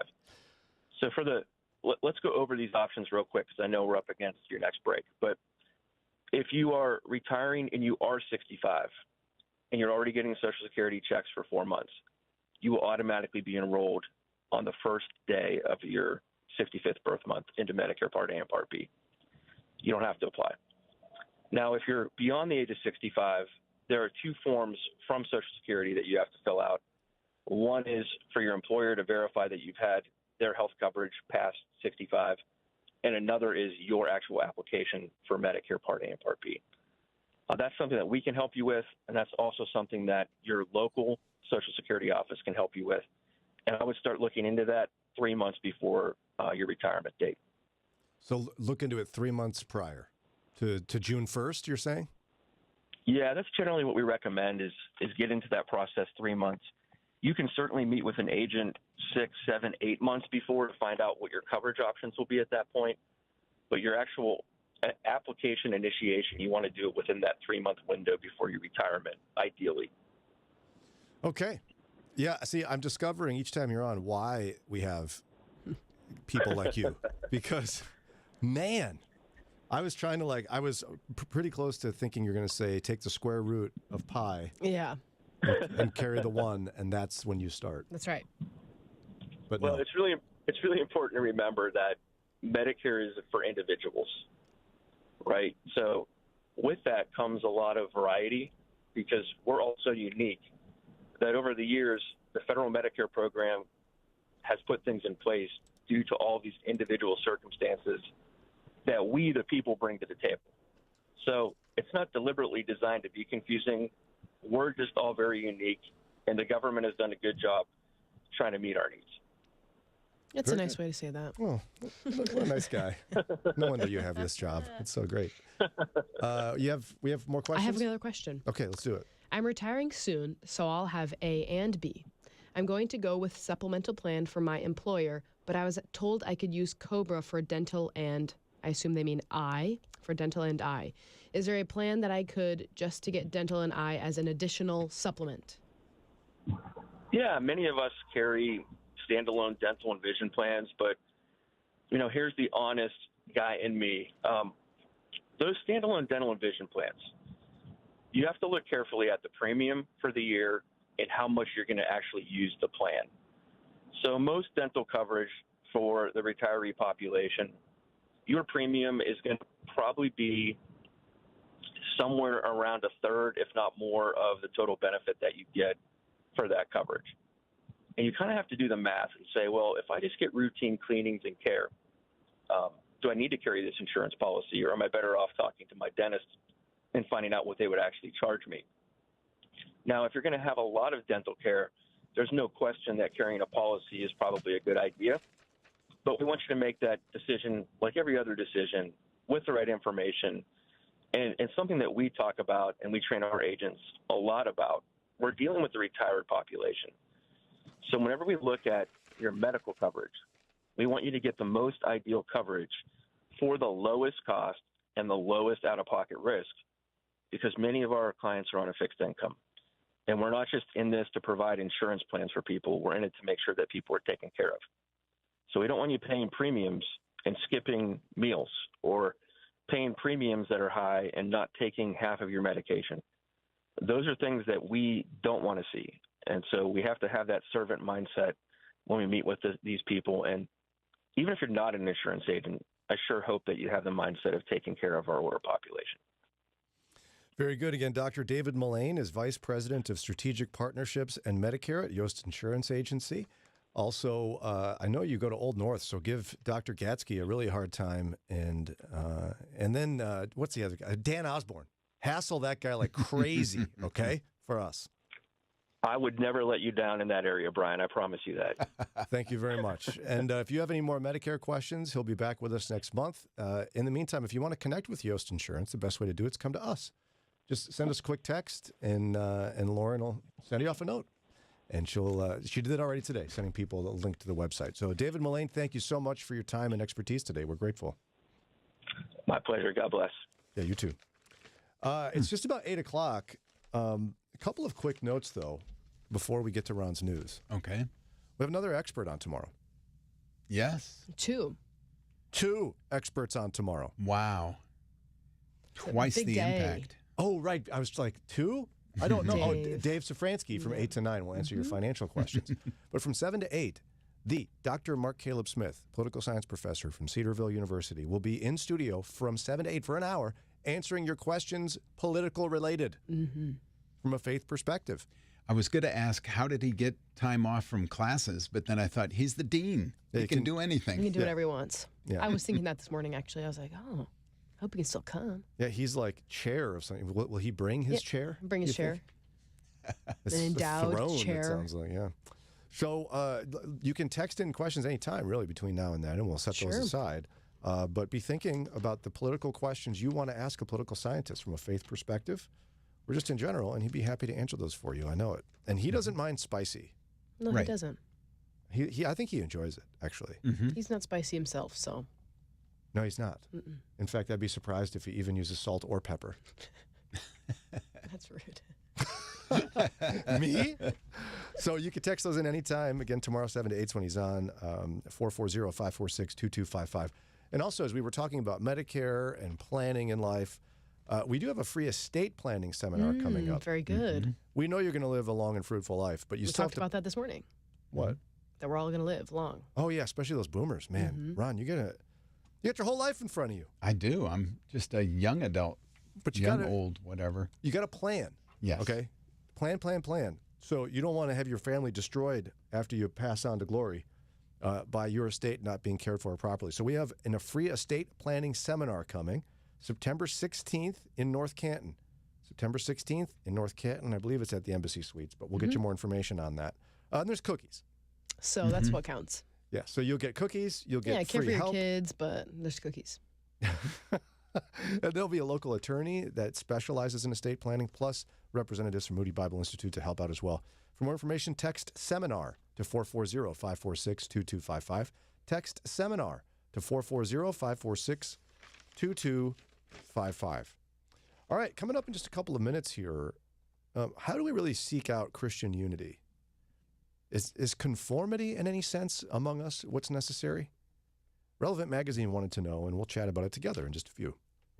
Mornings with Brian on Moody Radio Cleveland, WCRF Cleveland, WVMS Sandusky, WVML Millersburg, WVMN Newcastle, WVME Meadville, WVMU Ashtabula, and everywhere with the Moody Radio app or at moodyradio.org/Cleveland.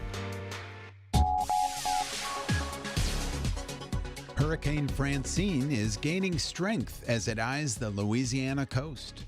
It's 8:02. I'm Ron Eastwood, Moody Radio News. The last update from the National Hurricane Center clocks Francine as a Category 1 storm with maximum maximum sustained winds of 90 miles per hour. The storm is expected to make landfall sometime today, bringing life-threatening storm surge and dangerous winds. A Canton mother is asking those responsible for the theft of her son's specialized wheelchair to give it back. The woman's 9-year-old son has spina bifida and relies on the custom-made $4,000 chair to get around. It was stolen from the front porch of the family's 11th Street Southwest home earlier this week. And in Medina, the Earhart York Township Fire Department this evening will be swearing in the county's first trauma crisis canine. Hank is a 4-month-old Bernese Lab mix and will be sworn into service at the fire station in a special ceremony. Hank will be brought along on crisis intervention calls. I'll have sports and weather in just a moment. God made us for community, for relationships, and because of that, isolation and brokenness are incredibly painful. Our souls were designed for more. Relationship expert Becky Harlins has written Deeper Connections in a Lonely World to help you end the ache of loneliness and embrace the rich theology of belonging. This book is biblical, practical, and healing. No more isolated, no more unconnected. Order Cultivating Deeper Connections in a Lonely World by Becky Harlins at moodybooks.org. In sports, the Guardians shut out the White Sox 5-zip, and the Pirates beat the Marlins 6-4. Here's your Moody Radio Cleveland forecast. For today, we'll see mostly sunny skies with highs in the mid-80s. Nice day. And at last check, it is clear and 58 now in Cleveland, slowly inching up. Akron and Canton, 59 degrees. Lorraine, Elyria, 56. It's time for your moron moment. Today, our fellow citizens, our way of life, our very freedom came under attack in a series of deliberate and deadly terrorist acts. On September 11th, Patriot Day gives all of us time to reflect on the devastating terror attacks that took nearly 3,000 lives. We commemorate those we lost and give thanks to the brave first responders who put their lives on the line. Take a moment today to consider what we stand for as a nation and how we can work together to make the world a better place for all. And that's your Moron Moment. And you'll find that on our Facebook and Instagram. It's 8:05 with Moody Radio News. I'm Ron Eastwood.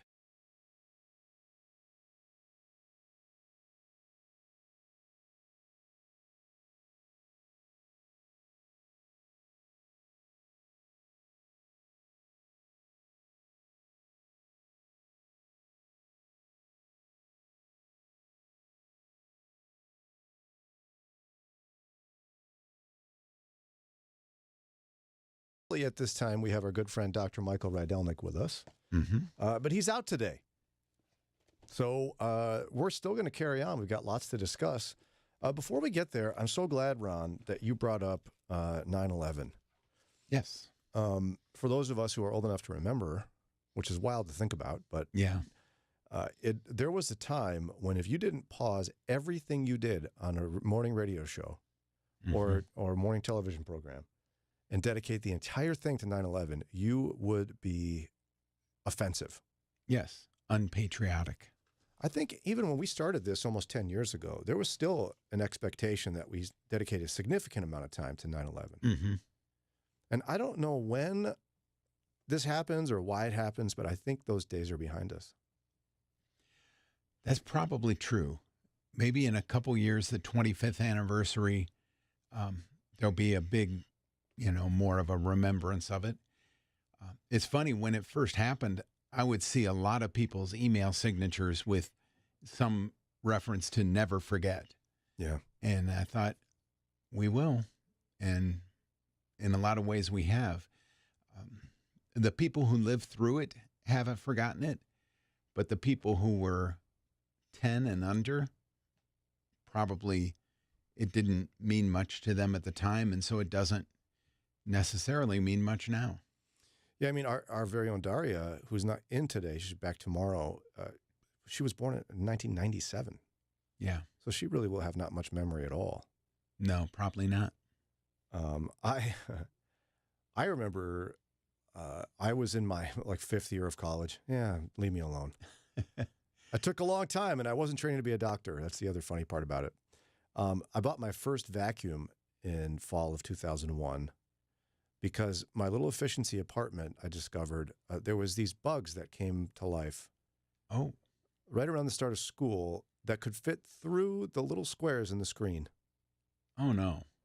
And so my little apartment, my gross little buggy apartment, was filled with bugs.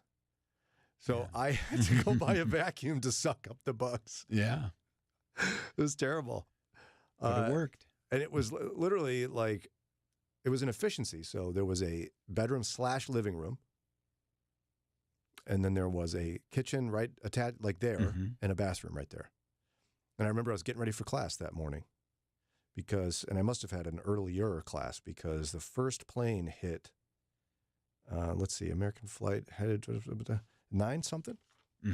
I think so. 9:37? Yeah. Boy, it's terrible. Terrible day. Lauren, how much do you remember about? Do you remember anything about it? Yeah, I do. I was in 3rd grade. 3rd grade. Wow. What did your teachers let you know what was happening? Yeah, I think we watched the news at school. You remember how you felt in 3rd grade? I feel like I was at a friend's house after school, and her parents were pretty freaked out, and so I was therefore pretty freaked out.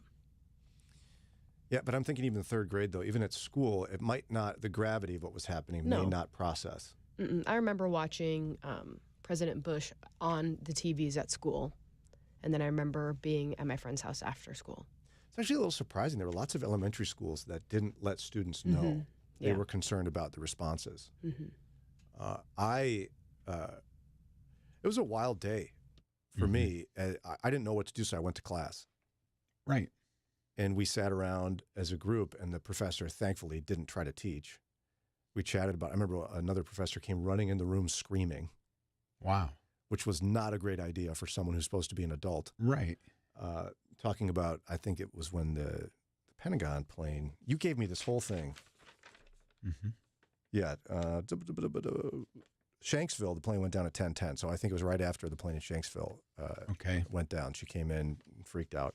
I remember my wife and I, at the time we were dating, may have been engaged already, I don't recall. And we sat for the rest of the day in my little efficiency apartment watching my terrible television. And we would regularly have tears in our eyes, crying. It was truly overwhelming. Yeah. Nothing like it. Went to try to get gas that night in my pickup truck, my little Ford Ranger. And the lines were so far down the street, we gave up. Because everybody was just convinced it was all going to fall apart. Yeah. I called my brother. He was working in the IDS Tower, Minneapolis at the time. It was the tallest building in Minneapolis. And I remember there was a part, I walked out of class. I was like, I called him to tell him to get out. Because you remember there was a time when we didn't know the extent of it. Right. How many planes had been hijacked and what other targets they might have.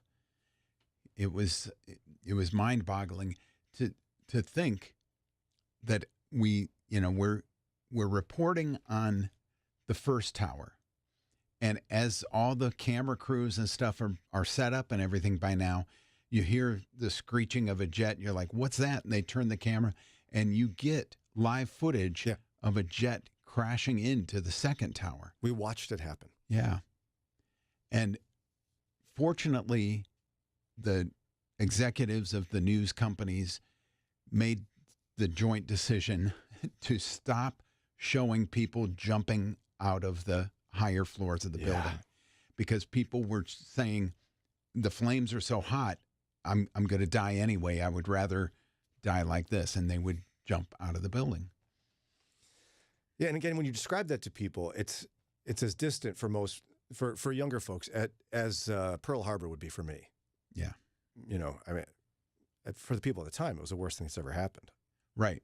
And or the assassination of JFK, for example, as well. We recognize it. We know it historically, but it had no personal bearing on us. Yeah, and it sounds funny that I called my brother who worked in the tallest building in Minneapolis. It sounds silly, but at the time it wasn't. No. It's actually quite normal. I was working at another radio complex in town, and we had a meeting scheduled, and there was people kept looking at their phones, and somebody said another tower just got hit. And so we canceled the meeting, and by then we decided, if you didn't need to be there, you were dismissed. Go home, get out of the building, because they calculated that the Shanksville plane had probably turned around over Northeast Ohio. Right. And I didn't learn that till I moved here. But yeah, I'm 90% sure it turned around right over Cleveland. Yeah. And the whole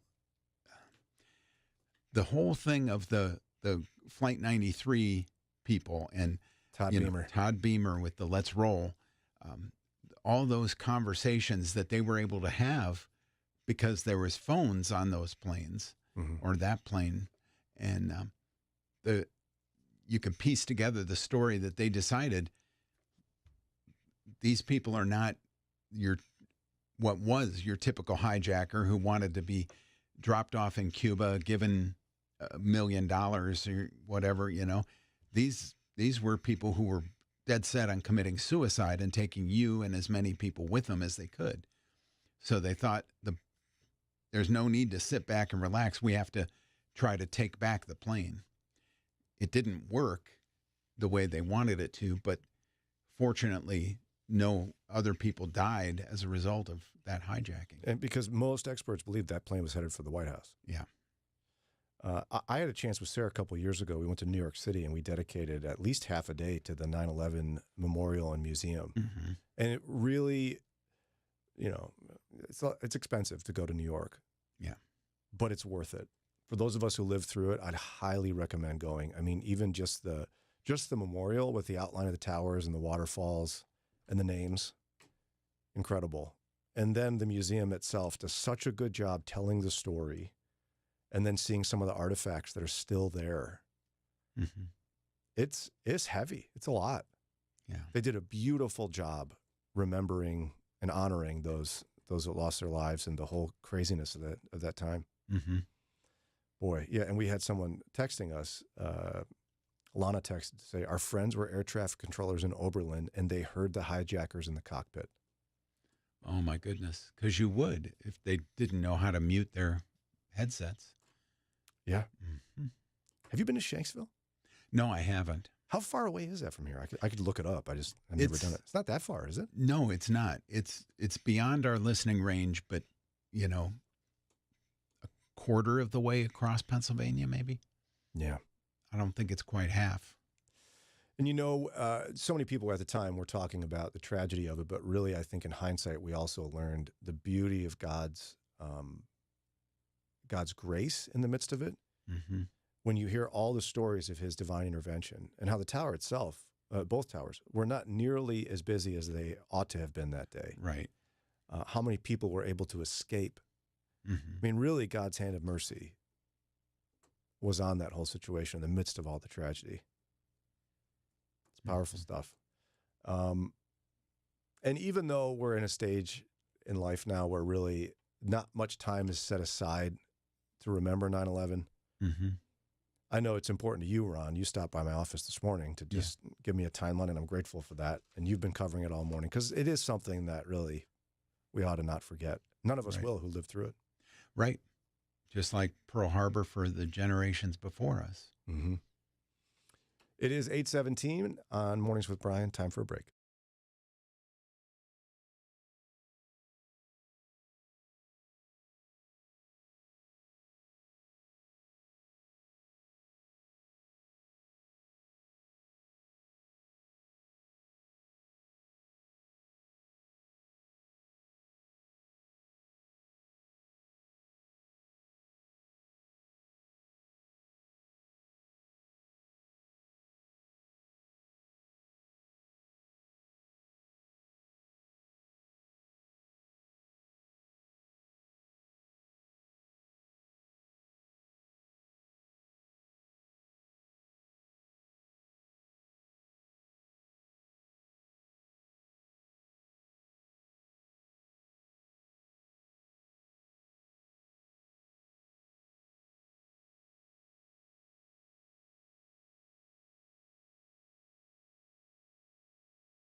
822 WCRF. Our friends at Key Ministry have a wonderful conference coming up called Mental Health and the Church.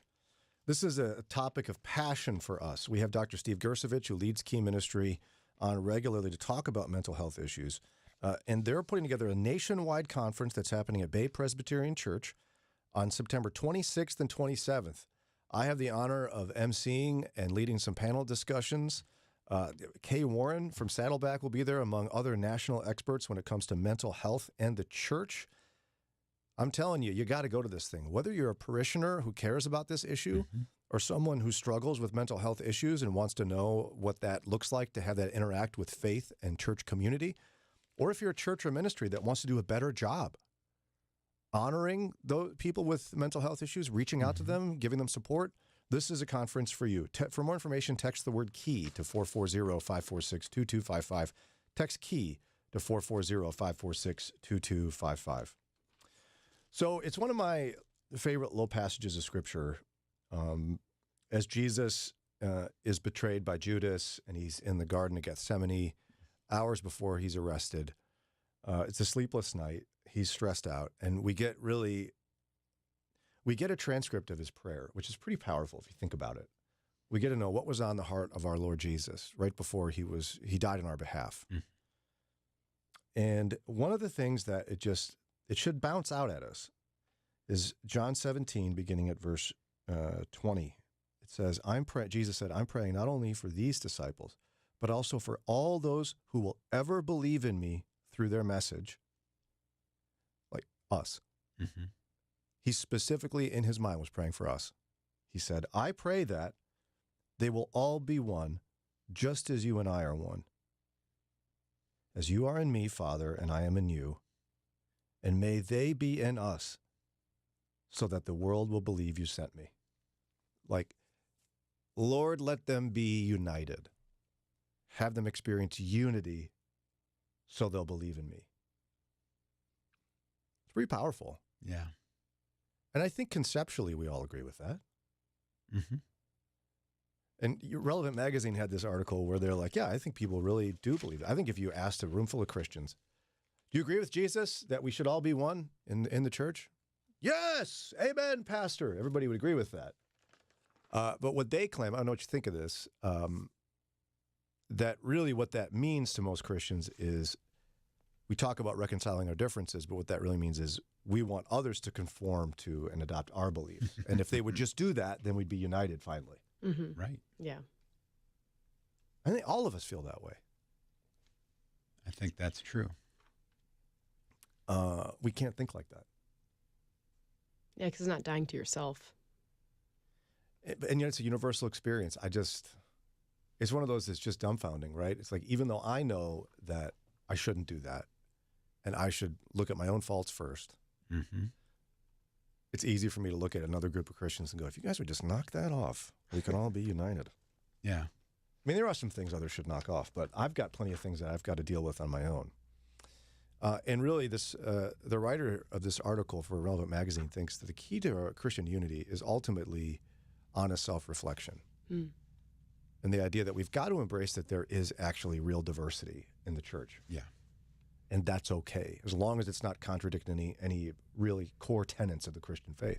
Yeah, we just don't think there is because we grew up with one thing, and then that's our entire world to us, but it's not the actual entire world. And it took me a long time to even figure out what things I believed were core doctrine and which things were just what my group of Christians subscribed to. Yeah. Right. Did you guys? So it's the same for you guys. It took a while to undo that and figure out, wait a minute, which is required?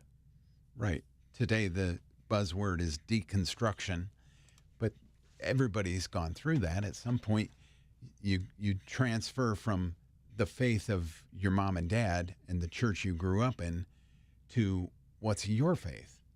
Do I really believe I need to wear a three-piece suit or a fancy dress to go to church? Or can I go to church in jeans and a T-shirt or some medium? And does that affect the way God looks at me? Oh, yeah. Even like the days of creation. The 6 literal 24-hour periods or long periods of time. Gender roles. Oh, yeah. Yeah. And with all that in mind, this particular writer at Christianity Today thinks we all need to really buy into the idea that we all probably fit in naturally into one of three categories as Christians. Okay. And I was like, I'm not certain I've thought about it this way before. Here are the three categories. 1, maybe God has softened your heart with compassion for the broken, weak, and abused. Like your heart is bent towards the broken. Mm-hmm. That's one group. Second group, He's gifted you with great courage to stand for truth. Third group, He's commissioned you with a particular zeal and effectiveness to make disciples. And so he's saying not everyone is best at all three of those things? Yeah, he's saying you probably fit, everyone, fits naturally into one of those three categories. Mm-hmm. I don't know if I've heard anyone frame it this way before. First of all, initial reactions to the concept that we all fit into one of those three categories. I see people I know who I could peg, you're a type 1, you're type 2, you're type 3. Yeah. And I think I would be the type 1. I put you in that category already, Ron. Yeah. A heart of compassion for the broken, weak, and abused. Yeah. Me and Brian are number 2. I want myself. You want to be number 1, but you're number 2. In life, in general, I think that's true. Yeah, no, I wish I had a bigger heart for the broken. I'm working on that. I'm asking God for it. But yeah, no, I think I'm the truth kind of guy. Mm-hmm. I marvel at folks who have the zeal and effectiveness at discipleship. It's the people who just stumble into opportunities to share the gospel. Pastor Scott. Yeah, Pastor Scott has that. Mm-hmm. Our friend Sanj, who used to be on the show all the time. Oh, yeah. Mm-hmm. Sanj has, he doesn't even mean to have it, but he just makes disciples. Yeah. So do you think this is right? 3 categories? Unless you've heard this before. I've not heard it before. I mean, I do think we need to be all 3 of those things. I don't think just because our hearts bend towards one or the other means we get to neglect the other 2. Good point. Because we're called to all 3 of those things. But I do think that there's a reason that the church is a body. We all are best at different things. Mm-hmm.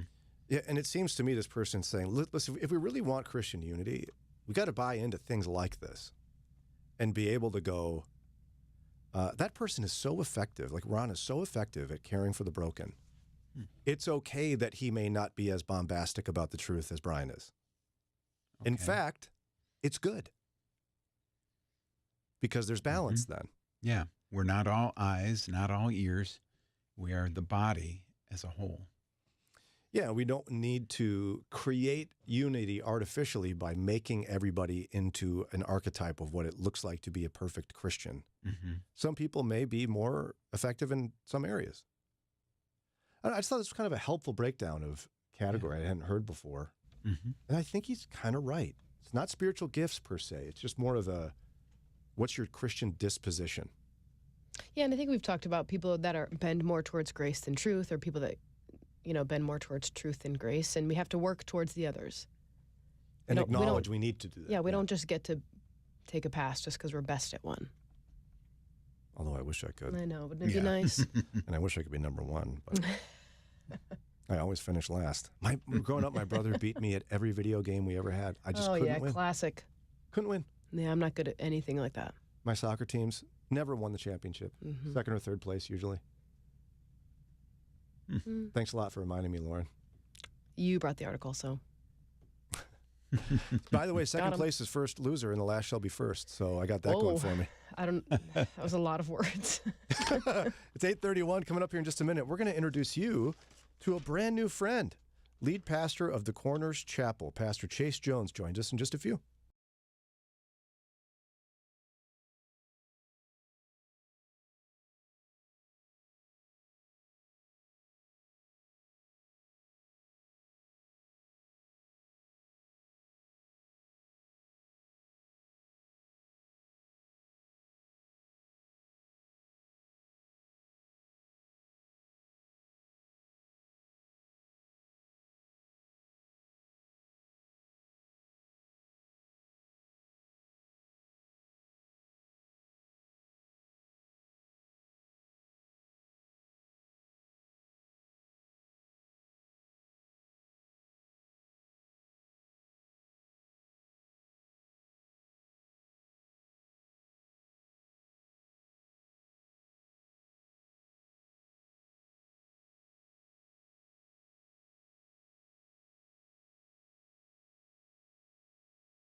8:39 WCRF. We're going to meet a new friend here in just a matter of moments. But I'm feeling a little festive. Nice. Lauren, are you feeling festive? I'm always feeling festive. I don't think that's true. We talked about Harry Connick Jr., and I did play a couple songs the other day. We found out that we actually have something in common, which is pretty fun. We have a favorite Christmas album. Yes, we do. It's When My Heart Finds Christmas by Harry Connick Jr. It's so good, you guys. Which is your favorite song on there? Oh, I don't know. And when my heart finds Christmas. I have to look up what's it called? My heart. When my heart finds Christmas. Will shine like new. Songs. What's the word I'm looking for? Santa Claus, it must have been old Santa Claus. It might just be When My Heart Finds Christmas. Yeah, maybe. Okay, but anyway, Ron. Pray on Christmas. I Pray. It's a great song. It's a good song. We love some Christmas around. My wife's been celebrating Christmas since December 26th. Oh. Of last year. Yeah. So spice it up a bit here, Ronald. What do you have? Oh, pushing the wrong one. Oh. It's like Chuck Berry Christmas. Yeah. Wonder if Pastor Scott Lessing can do the duck walk. We'll find out. I don't know what that is, but it sounds scary. It's something that Chuck Berry did back in the day. Oh. Why do I ask that? Well, because Pastor Scott Lessing will be doing the duck walk. Ron finds the most strange Christmas music. Right. Coming up, Moody Radio presents Christmas with Rebecca St. James, sponsored by Compassion International and Christian Healthcare Ministries, featuring a quick message from our friend Pastor Scott Lessing as he duck walks on the stage like Chuck Berry. Oh, Pastor Scott, be good. Pastor Scott, be good.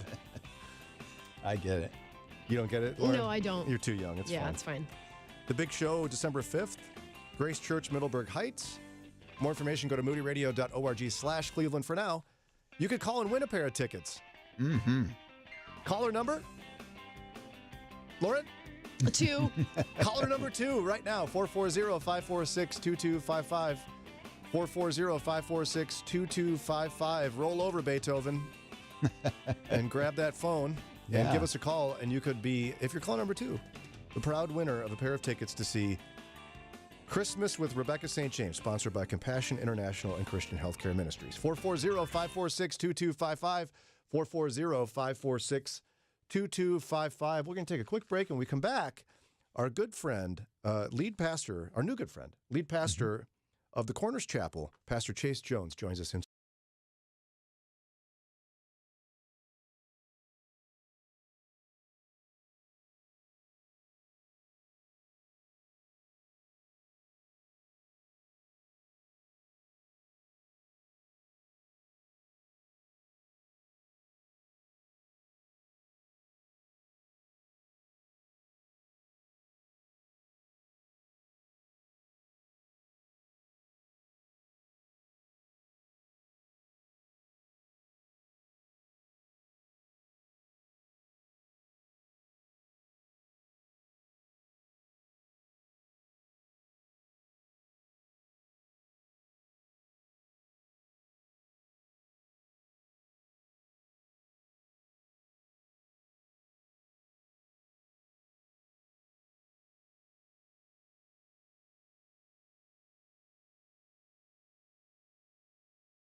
847, that's Jeremy Camp on WCRF. And in studio with us now, excited to get to know him a bit better. He's lead pastor of the Corners Chapel.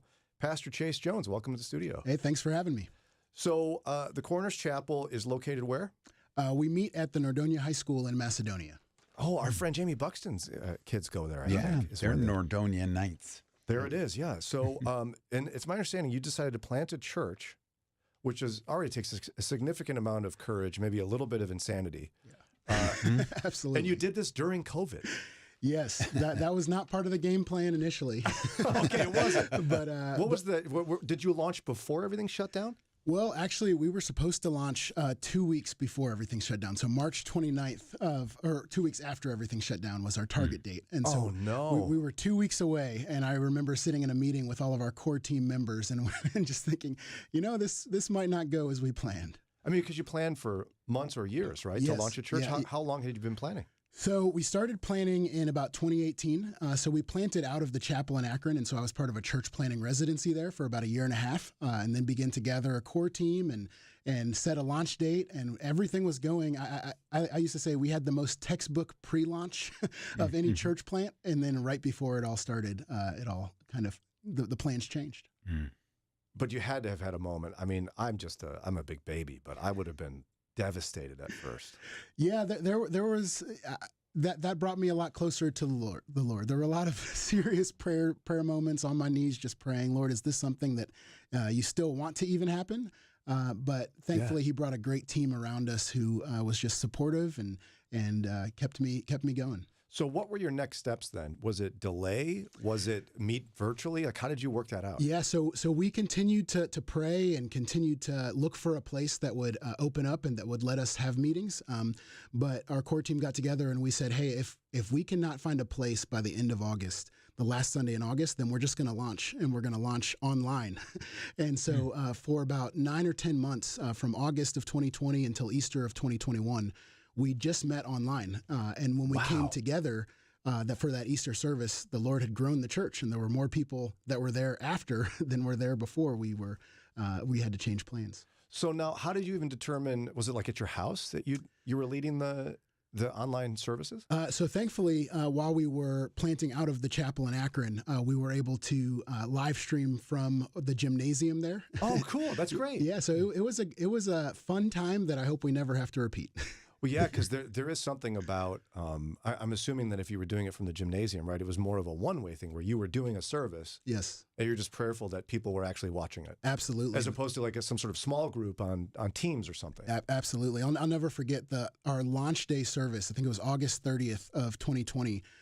It was just me in a dark room, and there was just a red light, and I couldn't see anybody. And I was like, "Is anyone even on the other end of this light?" And the Lord taught me in that moment that everything that we're doing in the church isn't to see a large group of people that are there, but it's to glorify Him alone.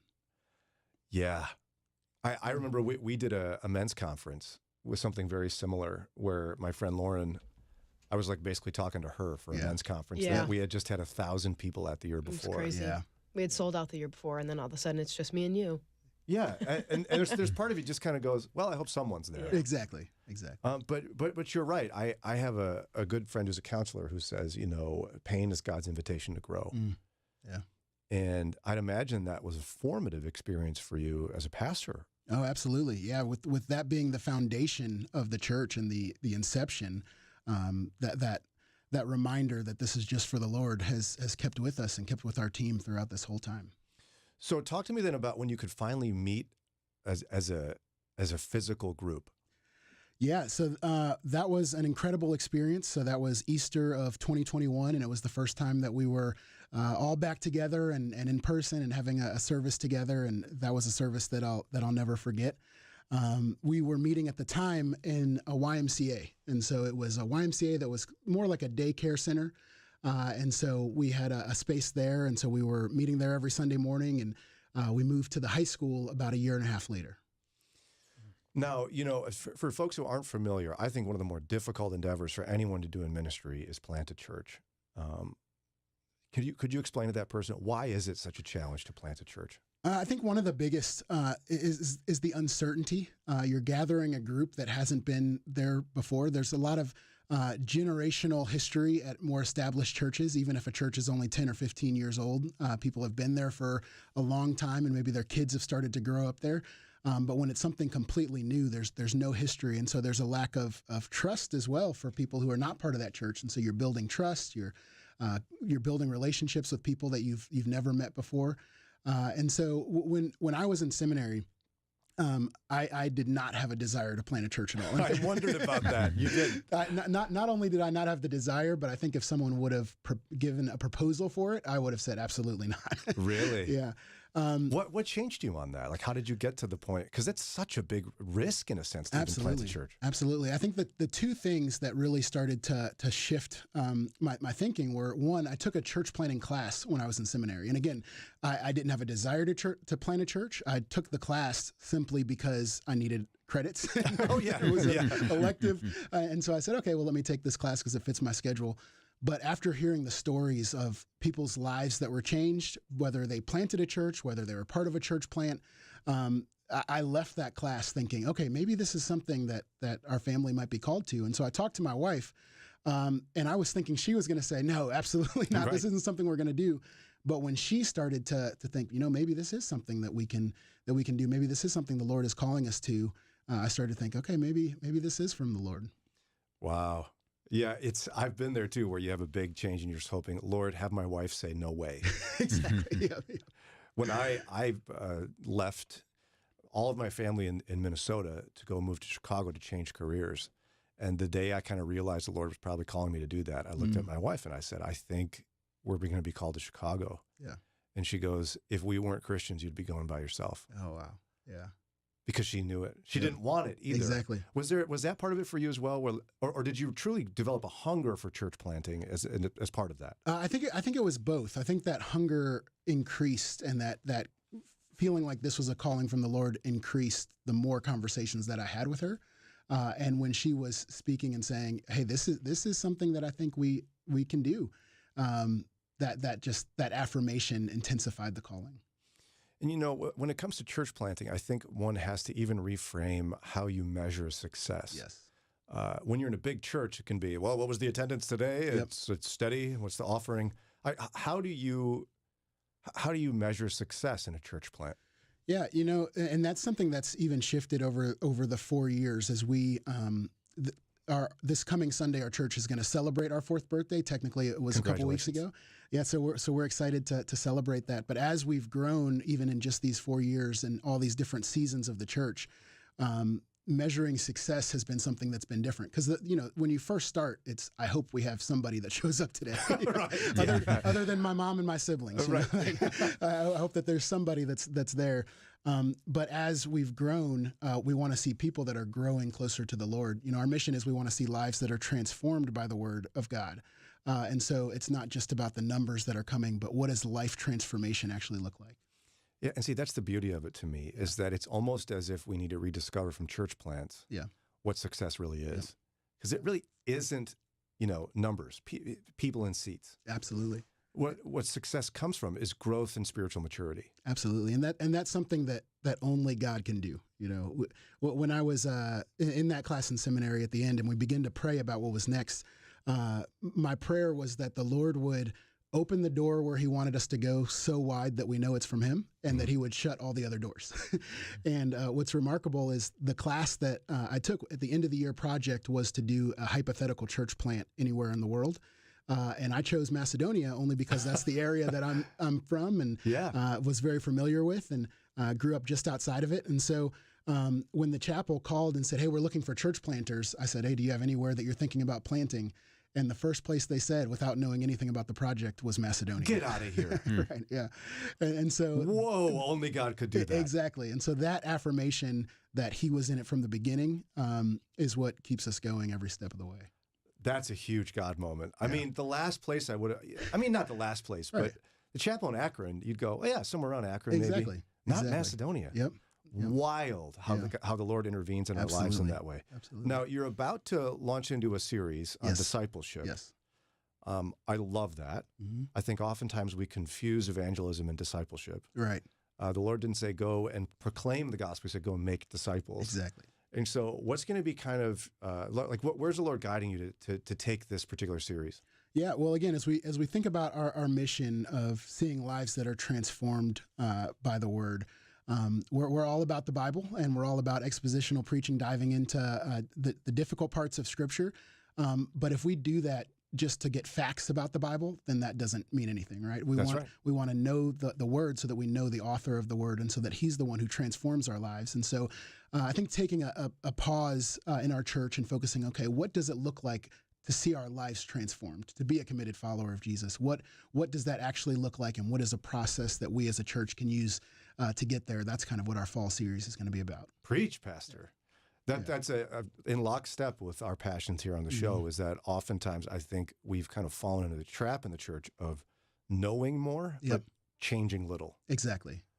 But the call of the Lord is to completely transform our lives. Absolutely. And conform them to Christ. And that is discipleship. Yes. Amen. I have a friend who would, who quoted Joe Stoll from Moody Bible Institute, who one time said in a message, you should be able to ask somebody around you, how am I more like Jesus today than I was 90 days ago? Oh, that's good. Yeah. And most of us will gasp when you hear that and go, oh, I don't know if I saw any change there, but they should. Right.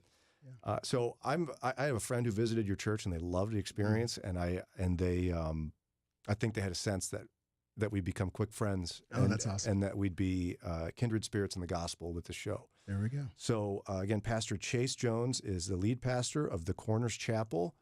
And tell folks how to learn more so they can come visit you and catch this new series on discipleship. Yeah, so our website is thecornerschapel.com. And so, again, I say our mission is we want to see lives transformed by the Word so that all the corners of the world will know the name of Jesus. And so we're a very missional church, very intentional about spending time in the Word, and that's where we want to see the root of life transformation come from. So we meet at the Nordonia High School every Sunday at 10:30 a.m. And again, our website, thecornerschapel.com, has all the information there. Nordonia High School, yes. Service is 10:30 a.m. 10:30 a.m. And again, thecornerschapel.com, thecornerschapel.com. Thank you, Pastor Chase Jones, for stopping by today. Absolutely. And may the Lord bless your endeavor. Thank you very much. It's just about 9 o'clock. We got to run here. But tomorrow, again, 2 experts from 7 to 8. Dr. Mark Caleb Smith answers any question you got about politics. Right. He'll answer them. Yes. So you can get mad at him. Not yes. us. And then Stop at 8. Don't ask politics after 8. Do not ask politics after 8. Because from 8 to 9, we're going to have Dave Safransky answering your financial questions. You can text in anytime between now and then for both of those, 440-546-2255. But until then, we'll talk to you tomorrow morning.